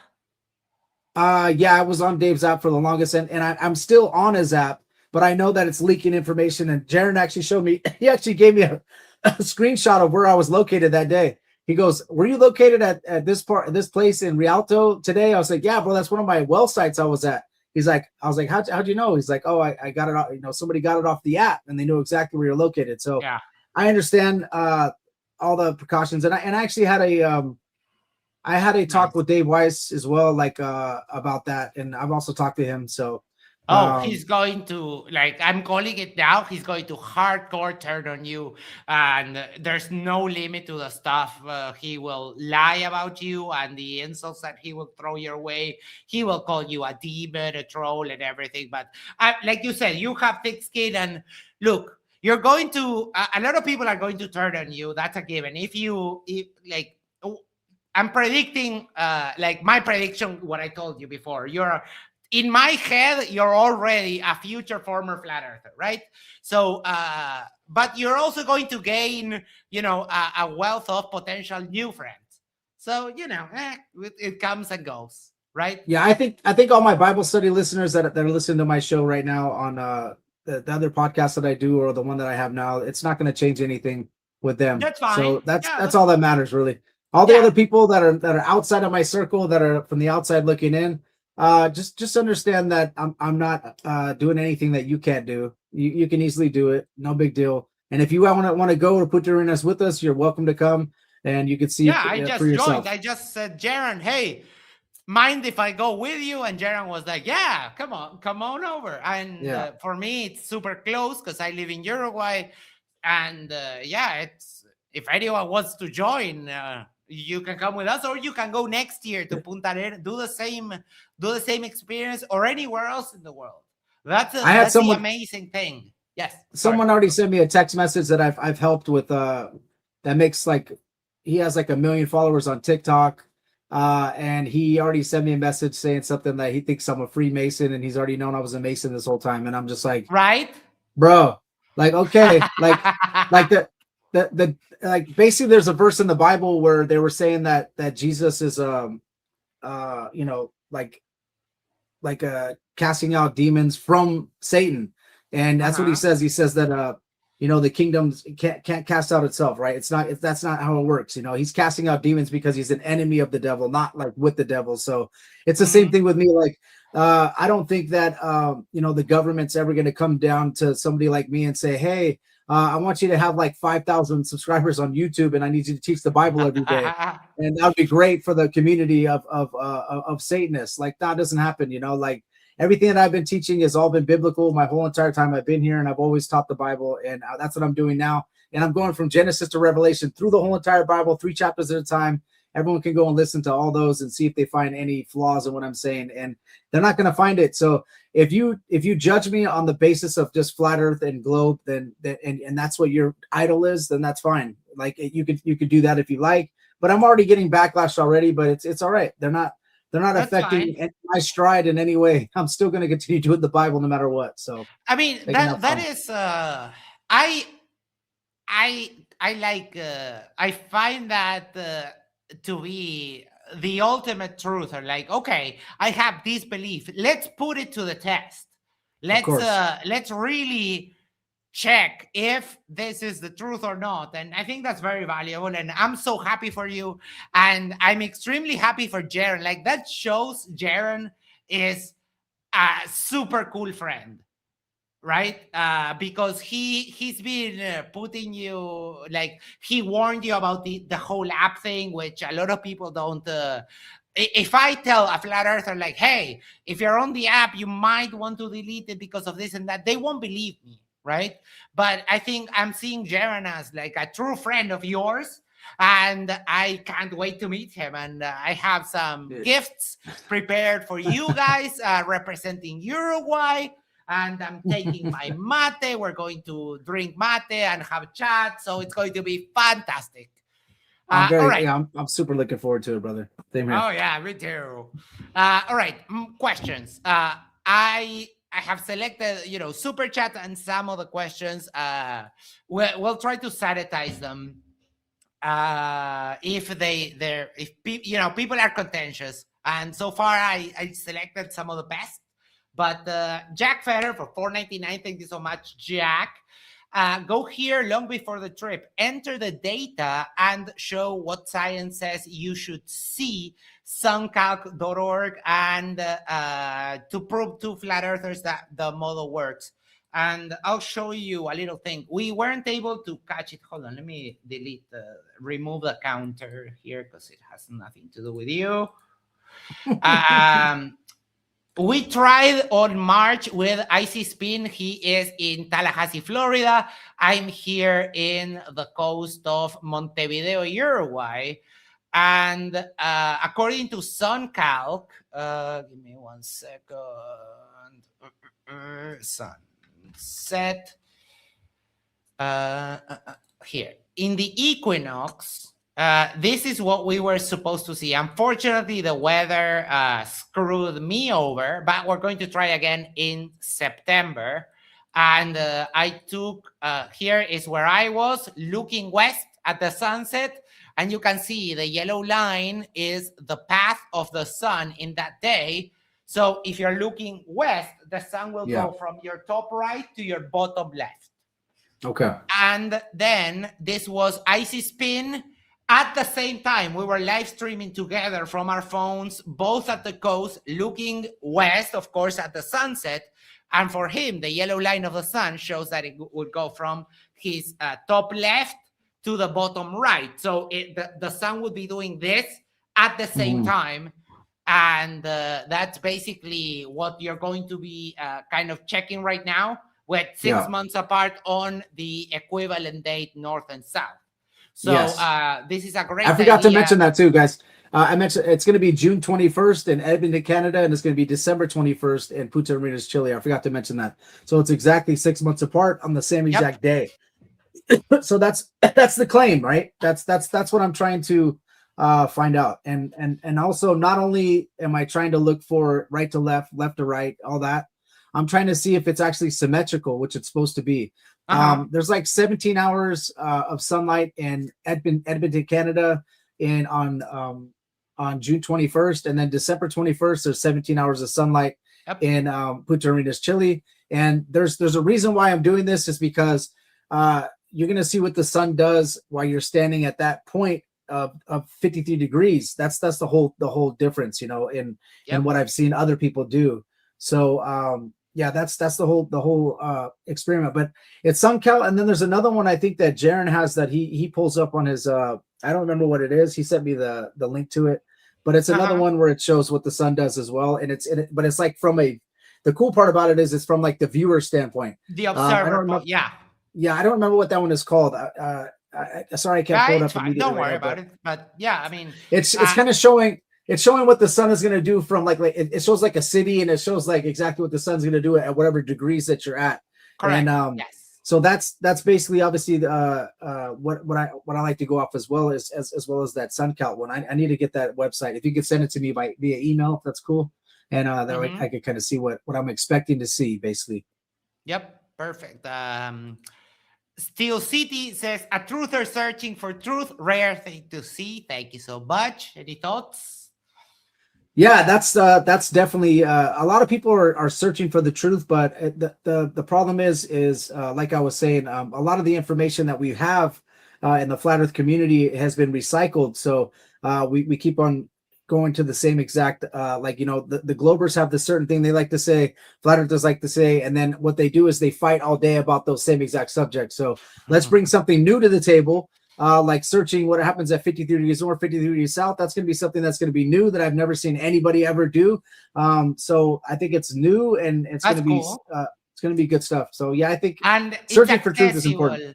I think that the good part about this experience is that for I don't know, a couple $1,000, something like accessible to regular people, Yeah. anyone can do it. Anyone in the US, or if you're in Europe, just search two places in Europe, or if you're, I don't know, in Africa, in Asia, whatever, just search for that and do the same. It's reproducible worldwide, which is like a nice plus, which is a little better than going to Antarctica, which most people cannot afford. So I think Exactly. I clap on your idea, and of course, Jeran saying yes. So I love it. All of this, I love, and that's why I said, "Oh, I'll jump right in. This is fantastic." Yeah, and any Um, like I said, anybody that's listening to that's like, hey, you know what? I'm interested in maybe going to Edmonton, Canada, or maybe I'm interested in going to Punta Arenas during that time. We'll be there, and you guys are welcome. I think that Tony Coriolis was one that said that he was interested. I think we'll see if he's going to go. And I want to get somebody that's on the flat Earth side that has a good following that wants to go and do this. That'd be great. And yeah, I think it'd be great. Good stuff. Arnold says Max is not Polaris privileged. That's something that a flat earther told me the other day, that I'm not Polaris privileged, and I was like, dude, we have the Southern Cross. Like the Southern sky has its own like amazing things, but it's this Oh, because idea you're in the of South? yeah. It's Okay. this idea of the northern exceptionalism that is kind of like a little bit trashy, if you ask me. Well, I mean, Because people in America are like the same way. Like, if you yeah. like, they hold America to like a different standard. I get it, but crazy. Icy Spin says, he's wondering if you saw the Greg Locke and Oh yeah, debate. of course I did. Yeah, I did. And Greg Locke was not the right guy to be up there defending the globe in any way. They should have had another pastor, maybe someone like I mean, I would say someone like maybe another globe earth proponent that's Christian would be better than Greg Locke. Greg Locke was acting like he had it in the bag, but he wasn't prepared. Obviously, I think Greg Locke was just thinking that there's no way someone could believe this, and I got it in the bag that way. But I don't believe that he had any good Bible verses prepared or any type of good argument compared to someone that would be well prepared, that has studied the Bible, that is a globe earther and knows the flat earth position totally. They should have had a debate like that. That was the wrong guy to put out there for the globe side, if that makes sense. All right. I don't know about you guys. What did you guys think? I didn't think he did good at all. I think it was not good for him. I don't know. The way that I see it, the people that wrote the Bible, this is completely my personal viewpoint, right? The people that wrote the Bible were basically writing mythology like everyone everywhere else around the world. So they were writing with the limited knowledge on a lot of things. And for example, an illustration, oh shit, I don't have it handy. I'll pull it up in Google in just a sec. If you take a look at the Babylonian map of the world, the world in clay. When you look at this, it's very obvious that not only were these people heavily limited in what they can access here. So this is a map that is on a clay tablet, right? And I'll show you like a transcription of this into paper. It's a little bit more clear, right? So these people were heavily locked in a section of the world, like desert on one side, mountains on the other, the ocean on the other. So these people were very constricted to a small portion of the world. So in that sense, it would make it obvious that they would think that the Earth is flat, because I mean, standing from the ground, if you're a Bronze Age or even earlier, like pre-Judaism civilization, there's no way that you can tell that that there is more of the world. Like, these people didn't even know that America was a thing. So in a sense, to me, that's obvious. But of course, it's, I have my atheist bias beforehand. Yeah, see, preconceived bias. Yeah. I don't see this as the word of God, mostly because I don't see any mythology as having any veracity on the supernatural claims. There are some things that the Bible claims that are, true, right? But yeah, not when it comes to the supernatural. There's a lot of things that I see, like, on a firsthand basis of, like, the Bible working in people's life, like the things that it's claiming it's going to do, like it's doing on a human personal level, if that makes sense. So I get to see it firsthand by reading the Bible, and then someone hitting me up like, hey, I'm having these issues in my marriage, and then I continue to read to them, continue to read, and then everything's being fixed. Like, so on a different level, but you just I understand what you're saying, and from your perspective, obviously you do have a preconceived bias going into the Bible, and like I said, I respect your beliefs, and I'm not here to say, like, I was for the longest time, like, from the first time that the idea of God got mentioned, I was 5. I went to a kindergarten attached to a Catholic school. So the nun started talking about God to me for the first time, and it didn't make sense to me, like, from the get-go. So my parents are, and the most people are, here in Uruguay, we have about 45% non-religious, and 45% are. I didn't even know that fundamentalism was a thing until I actually got into the debate space, right? So my mom is kind of half a believer, and my dad was an atheist. So I spoke with them after having that, encounter with the nun. And my mom told me, basically, because she went to that same school. So my mom told me the same thing the nun did. It made no sense. My dad explained why he didn't believe, and that made more sense to me. And as I grew, I started reading the Bible because, in high school, I started meeting people from people that were Jewish, and people wearing crosses and so on. And I was like, wait, I don't believe, but why? So I read the Bible, and the Bible never made sense to me, like, whatsoever. And now that I'm in the debate space, I see some of the huge problems with the Bible. So, I mean, we'll get into that probably over there in yeah, we'll talk about it. That's all right. Donnie says flat earthers will turn on him quickly, and we talked about it.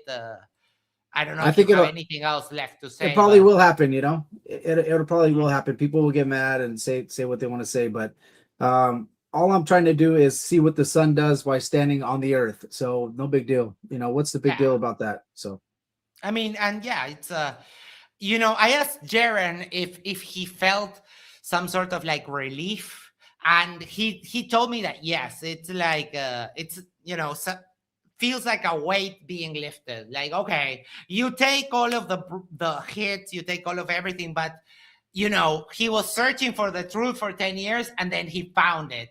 And that probably feels really good, I imagine.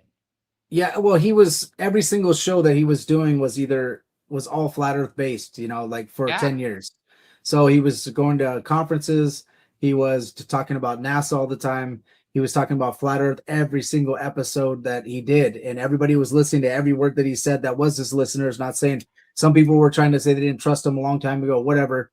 But all I'm saying is that's all he talked about. So I'm sure in his social life outside of the internet, he was probably also bringing that up to people as well, because you're trying to wake people up. And Yeah. it's so that's probably why he would say that a weight has been lifted, because now he has other things he can think about, because all you think about is flat Earth every single moment of your entire life, and that's all you think about. Then it becomes like what I said, biblically, it becomes an idol in your life, Yeah. and that's all you think about, and you're and when you're talking to your wife and you're like trying to explain flat Earth to her all the time, when you have normal stuff going on in life, sometimes it becomes an issue. So my wife heard me do so many shows. She's right upstairs all the time on this issue, on this subject, and she's always never believed in flat Earth. And but she was always a supporter. So big ups to her. Much love to her. I love my wife so much. She's always a supporter, and she's a supportive of me as well, going on this trip. And I think that I would say a weight would be lifted off him is because that's all he talked about for the last 10 years straight. Oh, yeah. So I understand. And even though it was a hit, I still think that the relief of finding out is it's worth it. Oh, knowing the truth is always worth it to me, I guess. Mm-hmm. Icy Spin for $2. Thank you so much. Asks you are you able to clearly state what would definitively change your mind? As far as globe and flat, As far as globe and flat, yes. I think if I remove the Bible side, just for I put it to the side, and I think that what's pretty good evidence is when they were in Antarctica and the sun was to their south and it was over the heads of people in Antarctica. That's pretty good evidence. In Australia, sorry. Mm-hmm. In Australia. So that was pretty good evidence so far. What would be the best? I don't know what would change my mind fully. I'm trying to figure things out right now. It'd be hard for me to answer that to you right now because I haven't gone on the trip yet. But when I come back, I'll be able to answer that question to you a lot better because can we well, after after the trip we have Christmas and then New Year's and so on, but can we not arrange a date right now, but can we make a commitment to do a post-trip interview?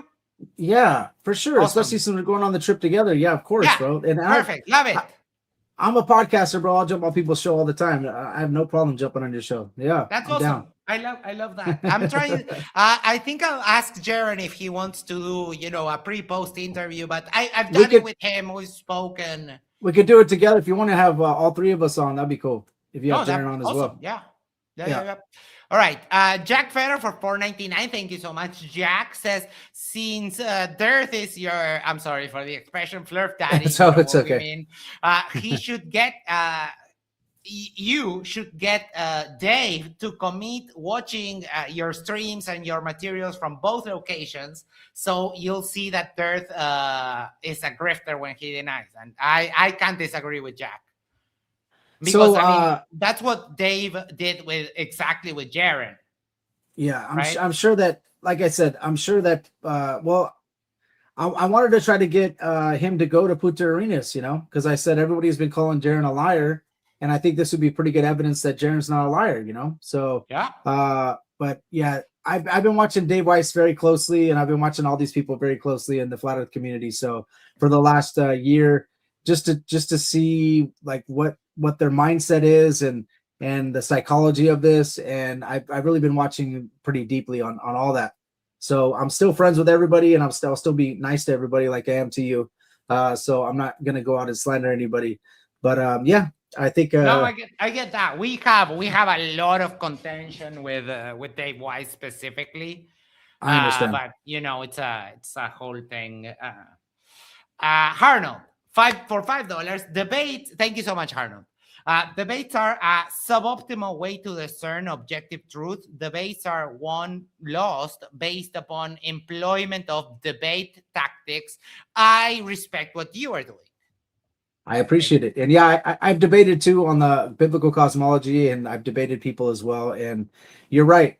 some people are strictly debaters. Like me, I'm more of like a teacher, like than a debater. But I still, if I'm passionate about a subject, I do like to debate, and I still debate just like I'm talking to Max right now. I try to be as courteous as I can. And like I said, if you're courteous to somebody else and they're not courteous back, and you still continue to be courteous, the audience will see that, and they're gonna be like, okay, they'll see it in a different light. The debate, even if they are using their great debate tactics, they'll see that this person's just being a jerk, and yeah, they'll see it. So I'd rather do it that way. Here. All right. Ludwig, who is a flat earther, Max is just being duplicitous. One day he's calling flat earthers retard little, I don't know what the good douches, I guess. The next he's Arctic Cordial. It's never been a secret that I am a gigantic asshole to people who are assholes. But I've known Josh from before. He's been on the previous channel, and I know he's a nice person. I am super nice to people who are nice. That is no secret. But the second that you are an asshole, then you will get out asshole by me. It's a fact of life.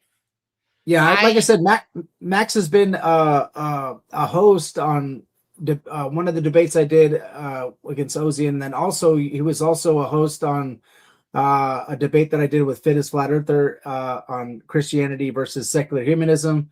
And then Max has also hit me up in chat sometimes, and we've always been pretty cool to each other. So yeah, I think he's being more cordial towards me because we're actually going to meet in person as well. In Punta Arenas, Chile. So if you started being a huge part of how I am is how other people are, and you are a super nice guy. You always have been. You've never accused me of anything. You've never told me, "Oh, you're an atheist because you're a filthy sinner and all you want to do is sin." Like you've never done any of the classic things that get me like riled up. So yeah, I mean, but it's no secret. Like everyone knows that's the way I am, Ludwig. Icy Spin says Bob the science guy debates Caleb and recommends that you give this one a watch if you haven't. Okay, if you could send it to me because I'm not able to click on that. No, don't worry. I'll gather them and I'll send them over to you. Please. Megan, thank you so much. Megan says, I'll start saving my weather tokens so you have clear skies in December. Oh, Megan, you're a peach. King Fede says, Sherba Mate Talks is the only thing that matters now. Let's freaking go. We're all Gold Christians for $5. 5 pounds. The Bible also says not to be a conspiracy theorist. Why ignore that? Only certain translations interpreted certain ways suggest flat Earth. Yeah, and when I was debating Peter Markley, I was talking to the host was like Dr. something, like the one that was he was the moderator, and I think you were in the background or something. Dr. J. Yeah, there you go. Yeah. So what he was telling me is, what are you looking at in the Strong's Concordance? Like what do you use? And he was telling me, he gave me different references to like search the Bible besides like maybe the Strong's Concordance only, because obviously the Strong's Concordance is not inspired by God. This is also an interpretation of what the word means in a way. So he did give me like a broader range, and like I paid one of my listeners paid for the app for me to dig deeper. And I think that there is different ways to interpret words. It's written in Hebrew, and Hebrew sometimes has 4 or 5 different meanings, and you have to break all those down. And that's what I'm trying to do now is like I was saying, I'm digging deeper into the flat earth terminology that I was using before, finding out each verse that I was using, and I'm trying to break down the words to make sure that I'm teaching it correctly. So, but yeah, the conspiracy theorist part, I came in as a conspiracy theorist and Christian. So I was trying to take conspiracy, show you how it relates to the Bible. That's what I was doing. And then flat earth came out. And I'm like, oh, bang, I got a perfect one. This is a conspiracy theory that relates to the Bible. The ultimate. That's exactly. Like the ultimate, right?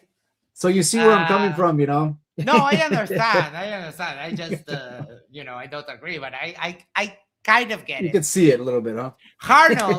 Arnold yells, everyone, audio warning. Arnold yells, one day I will drink a mate with Max. I got you. Icy Spin, been a member for 10 months. Oh my God, that's 2 months, 2 more months and once around the sun. Oh, June 1st. Sorry, June 1st. That's the 1-year anniversary of this channel. And we're going to, let me see, what day is June 1st? Oh, damn, it's Monday. Okay, we'll do something. I wanted to do a 24-hour stream to make up for chickening out in my birthday, but well, we might do it maybe the Sunday before, right? So never mind, we'll see. But says, did Whitsitt deny his own eyes, or do you think he's justified in still claiming that the earth is flat after TFE? One thing that Whitsitt didn't do is Whitsitt never committed to like a map, like the AE map or something. I think that's something I'd never heard him do. So I think what's happening with him right now is I believe that he is hopefully trying to search the subject out completely before he makes a final decision. I think, obviously he is still representing Flat Earth, but I think he needs to search the subject out completely. And he did, if he's, since he saw the 24-hour sun in Antarctica, that would obviously prove the AE map wrong, first of all. And then what he saw in Punta Arenas, he didn't get to see up north of what's happening. So I think maybe it'll assist him. Hopefully Jeran can maybe send him the footage that we do and he could see what we gathered. And, and everything is like I said, there's like 3 different hats. There's a globe hat, flat hat, and then right. Both.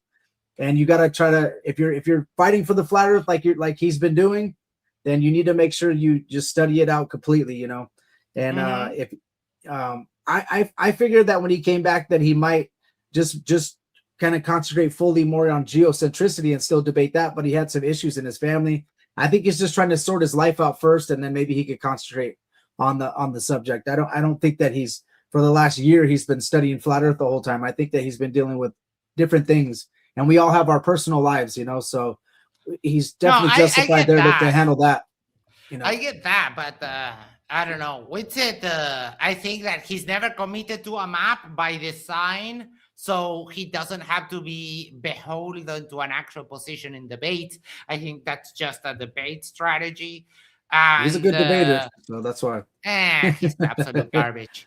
Now, I have a kind of a problem that he's been hanging out with people that have called him a liar, like Dave Wise and all of these other people that say that TFE was fake. And like he debated Dustin Nemos on the topic of whether TFE was fake or not, moderated by Dave Wise. And in that debate, I was rooting for Whitsitt because basically Dustin Nemos, all he had was misunderstanding, shitty videos, and Vapegate. That's the only thing they have when it comes to TFE being any kind of like weird, and it was totally his fault, like Whitsitt's fault. So I don't know. I think Whitsitt will never give up his grift because, like, when Jeran's YouTube dried up, he searched for a job because he has to provide for his family. Whitsitt just wants to be a streamer. So I don't think he'll ever let it go. I mean, he's trying to pivot now to like politics and other bullshit. But he still claims that the earth is flat because that's the core of his audience, but then hangs out with these people that call him a liar. I don't know. It's weird. I think the Dustin Nemos was like more like an interrogation of Antarctica. Like it just seemed like he was interrogating him on all the things that he found that was wrong with the trip. It didn't seem so much like it was a debate. Like if it was on modern day debate, they would have tried to keep it to the subject matter that at hand. But what was happening was I think Dave Wife was kind of not like moderating the debate. He was more like just trying to be what was he trying to be like? He was trying to defend Whitsitt the whole time, and so that was kind of a weird setup there. But yeah, I think that I believe that the Flat Earth community is not they're not really talking about TFE anymore. But I think it was a big thing that happened, to the Flat Earth community, and it was a way of us seeing, like, from my standpoint, it was a way for me to see like how people like truly were, like how are you truly like as a person? Some mask came off during TFE. Yeah. I have a short clip. This was the Flat Earth community's reaction after TFE. Shut up about the sun. Shut up about the sun. That is such a perfect clip. It's that. Yeah, Dude, that was it. Like, it's like, shut up about the sun. No one cares about the sun. But then, what is it that they always say? Oh, you can prove the shape of the earth from the lights in the sky. But then you have Alan and Shane doing the celestial theodolite nonsense. And I was like, oh, I thought that the lights in the sky didn't prove the shape of the ground. But I guess when you kind of sort of maybe, but not really think that it supports flat earth, then you're all in. Like, okay, that is weird to me. That's what I noticed was if something supports the flat earth, then we're 100% in. But if something's not supporting the flat earth, then we just think it's fake or something. And I don't think that's a proper approach. The proper approach is for us to investigate more. Like what we're gonna do, we're gonna investigate more. We're gonna go to a different part of the earth, and I think there's more investigation that needs to be done instead of just saying that something is fake right away or something. Like we should have like all got together and try to figure out like how this would work, and maybe the map is wrong, and that didn't happen. It turned. I listened to every single show. I was trying to find any type of evidence that can maybe like they could work out like how this would work, and what I saw was more, it's impossible if Antarctica is on the outside, like we've been claiming, if Antarctica is on the outside on an AE map, like we've been claiming, and the sun circles obviously a part of Antarctica like that, then the sun is obviously over my head in California at that time. I saw it. I was looking at the sun the whole day. I was working that day, and I was just kept looking at it like, how does this work? I was just really like dumbfounded, because I never had the thought in my head that like, oh, this whole thing is fake. But when they were there, I was tracking everything, bro. I was tracking the GPSs. I was tracking everything. I was very intrigued by what was going on there. And I was very intrigued by the reaction of what the Flat Earth community was going to say. Like, okay, so now there's a 24-hour sun. Let's go ahead and work from there. Now we need to find out what's up. And I'm not seeing that. I didn't see that at all. I saw a complete opposite of what we should have done. They chose the la la la la la. Like we have Matthew Hakim here, who also claims to be a Christian. He doesn't know the Bible. Also claims like he's a flat earther, and he's also one of the people that say that all of TFE was fake, and says you guys should have circled the wagons around Austin Whitson. It became a spectacle. You guys threw him under the bus. That is, Matthew. He's talking about the flat Earth community, like threw him under the bus. I've seen Matthew in a lot of chats, and I've seen him debate before. And I think I maybe have spoke to him before. I'm not sure. I haven't like talked to him in person or like over the internet, but I think I've probably talked to him in the chat before. But Matthew, another flat earther that has been running away from me. Matthew is almost like 2 years since I have challenged him to debate. Runs away from me while looking back and saying, I'm not scared of you. I offered to debate on here with Dr. J or Isa moderating. I offered to debate on MDD. I offered to debate on a Flat Earth channel. He will just run away every single time because he knows he will get absolutely destroyed. Well, like me, Love you, Matthew. So for me, like FTFE, like he's a person that I wouldn't want to debate again, not because like, oh, I think he crushed me or he did, but because of the way that he reacts to someone like me. Like it's very hard for me because I'm nice and I'm trying to be nice the whole entire time, and the way that he reacted, like it's almost like very toxic.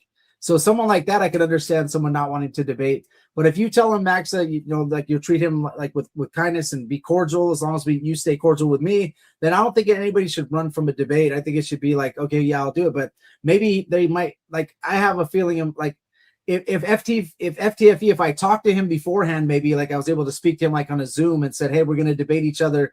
I'm going to be cordial. You're prior military. I'm prior military. Let's be on a good level.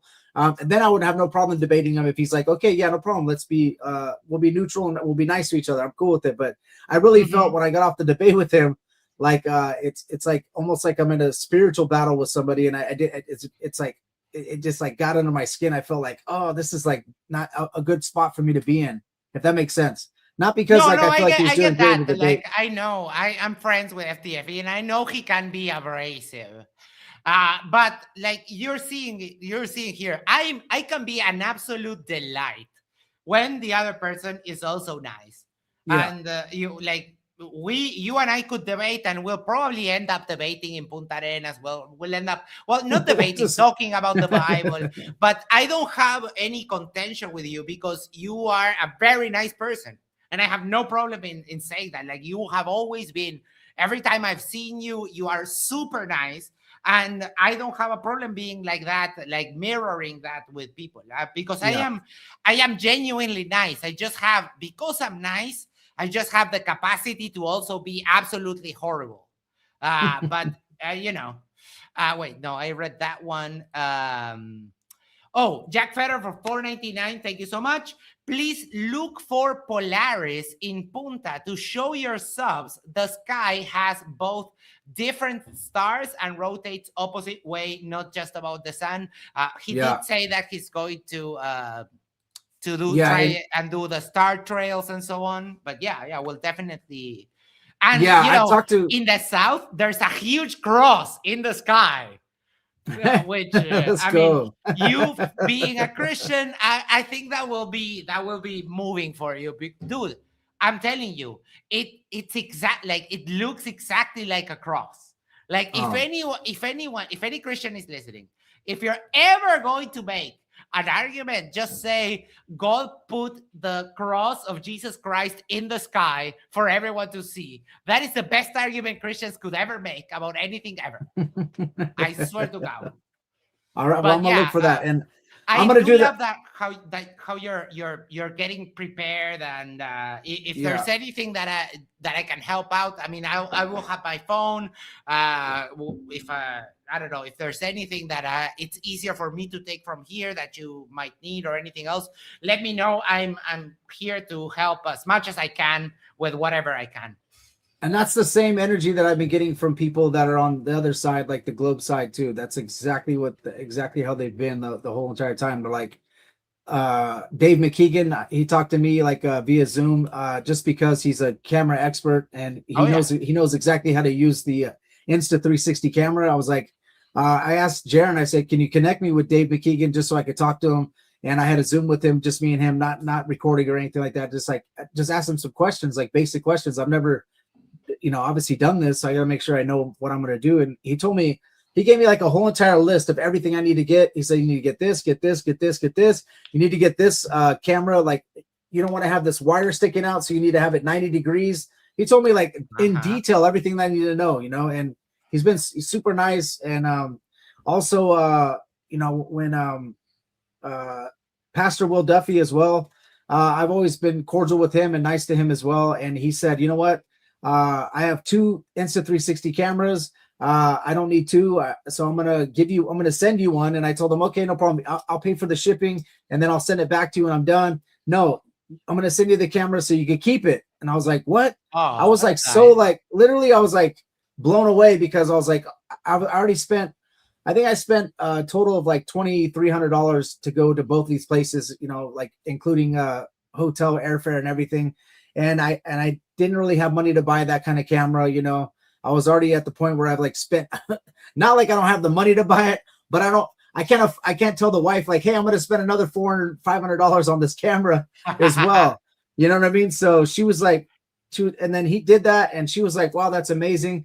But I never thought like Pastor Will Duffy was like a bad pastor or dude, people don't understand. I teach the Bible every single week, 2 times a week. I got a Sunday service, Wednesday service, just like a pastor would have. They don't understand what it takes to do this on a weekly basis. And he's a pastor. So whether you have flat earth beliefs or not, understand the fact that you got to respect the fact that he was pastoring a church. I don't know if he still does or not, but dude, it's not easy, bro. You got to study so much for that weekend before you get in there. You got to speak in front of an audience. And he's also saved. He believes that Jesus is Lord and Savior. People that you might be following in the flat earth community that are secular, new age people, they're not believing that Jesus is Lord and Savior. So who's closer to God, Pastor Will Duffy or these people that are new age believing in something like that?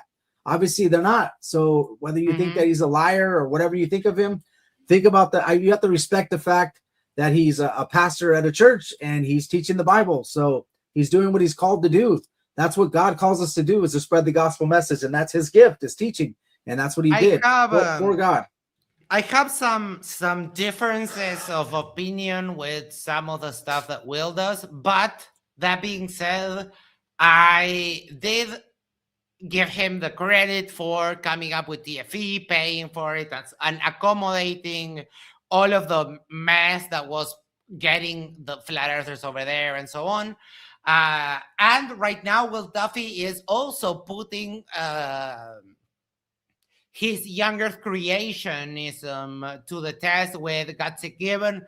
That is also commendable. I have some problems with his views on like abortion and his actions towards that, but I can separate those things. I can, you know, you can look at, people are very complex, so you can look at different parts individually. So yeah, I think what Will Duffy did was good, like really, really good.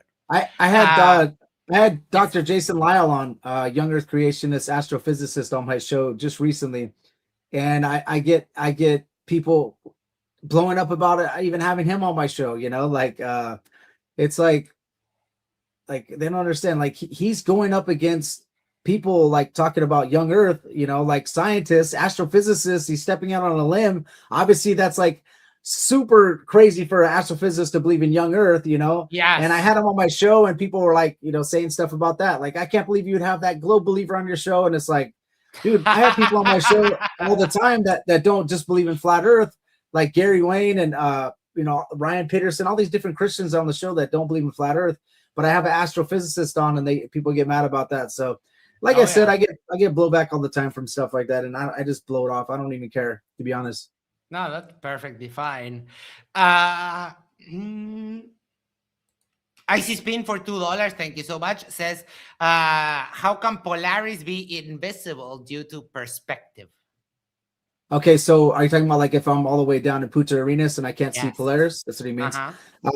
How can it be? Well, what someone would say is, I don't know what they would say to that. I think they would say something like that is too far for them to see it, I guess. Yeah, probably. This guy, I'm not, like I said, I see Spin. I'm more of the guy to talk to about like the biblical side of like flat earth than to talk about the scientific and stuff like that. I've always said that. Like I'm very interested and intrigued by it though. And I study, like I said, I study all sides of this, you know, but I'm not. Have you ever used any of hold on, it's loading. Have you ever used any of the star tracker apps? I have it, yeah. My wife had it a long time ago, and I put it on my phone because I want to make sure that when we're down south, we know exactly where the Southern Star would be, so that I could, because the South Celestial Pole, the Sigma of Atlantis, you can't see it with the naked eye. Yeah. If you take like a long exposure shot, you can see it. But the good thing is that the Southern Cross points towards where that is. But for example, if let me do a quick search here. Polaris.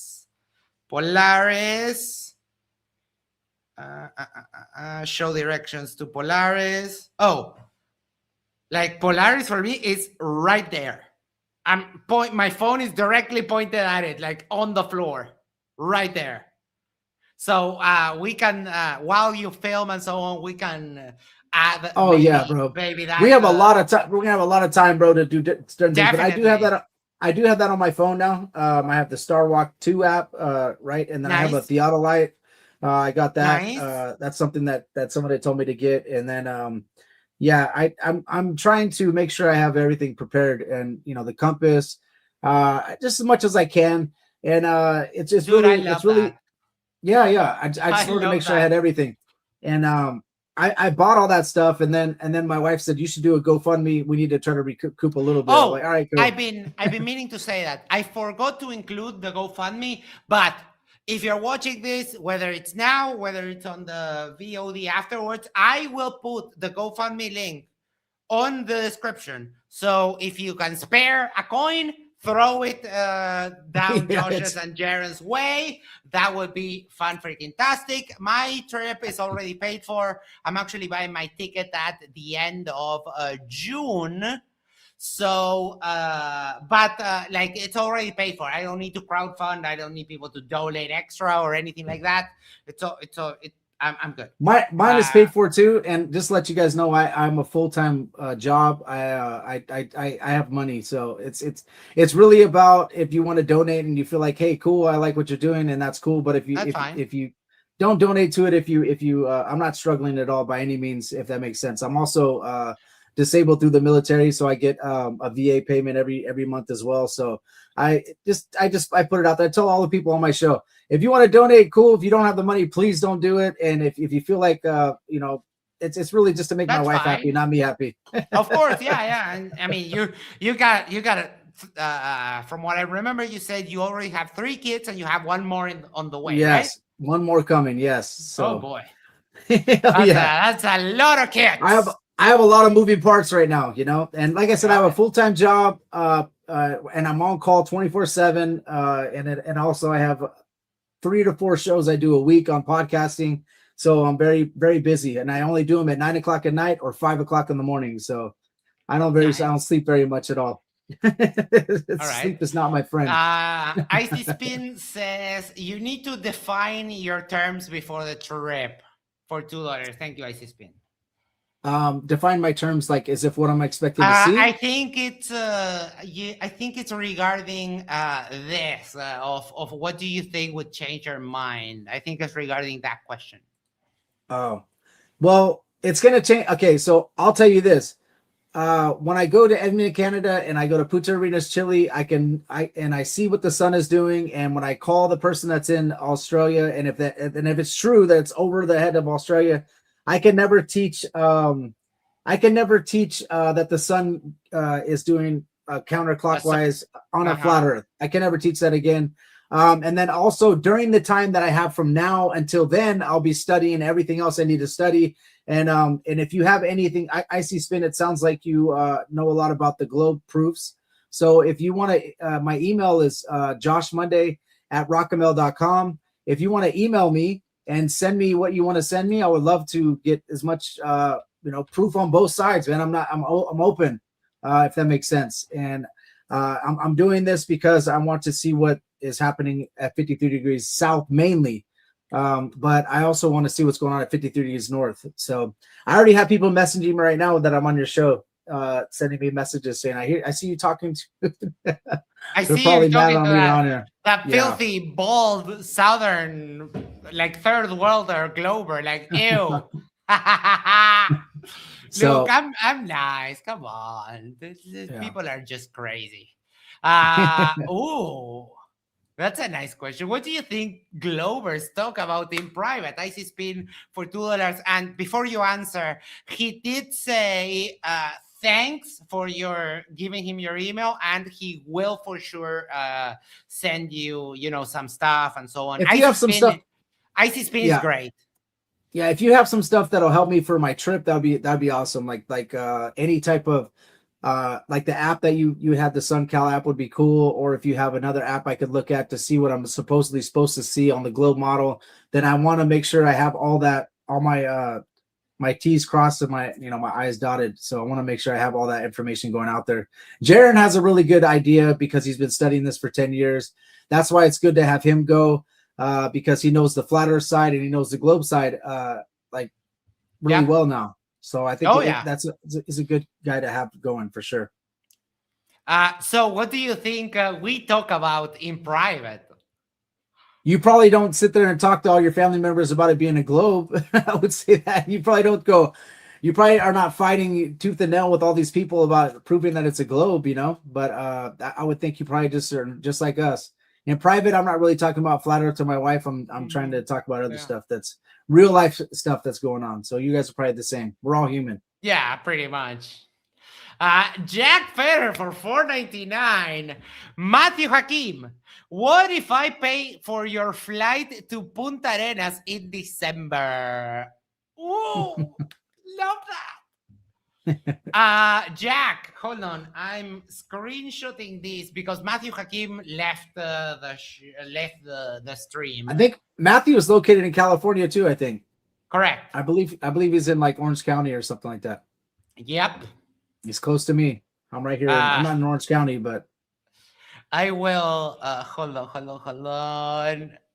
I don't know if you've ever seen this. It's a panoramic video of Southern California from up in the hills. It shows that it is flat. I watched it on my big screen TV at home, and I used a piece of yarn. I paused it, and I put a piece of yarn along the TV. It's perfectly flat. So that's evidence right there. Okay.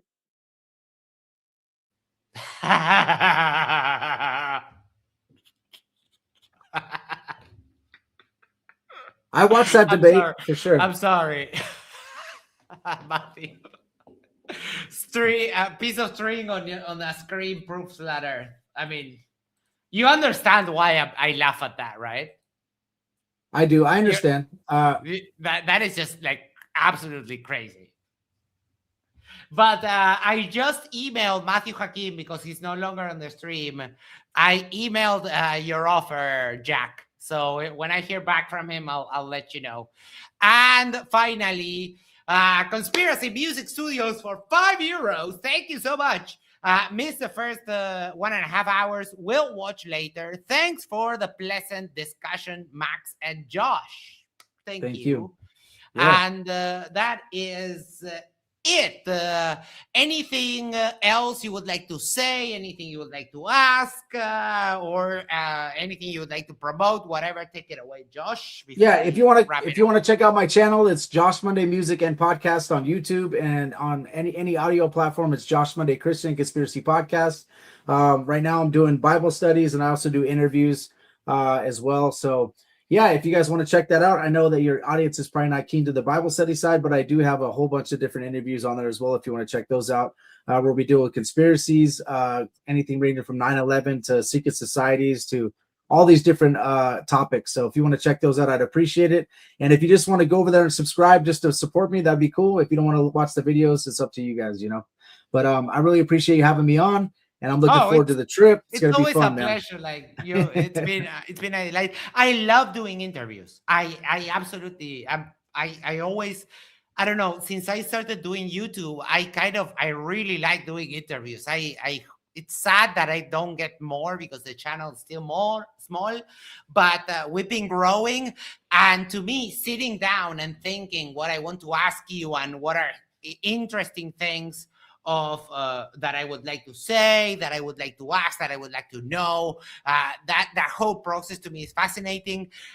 We have a commitment for a post-trip interview.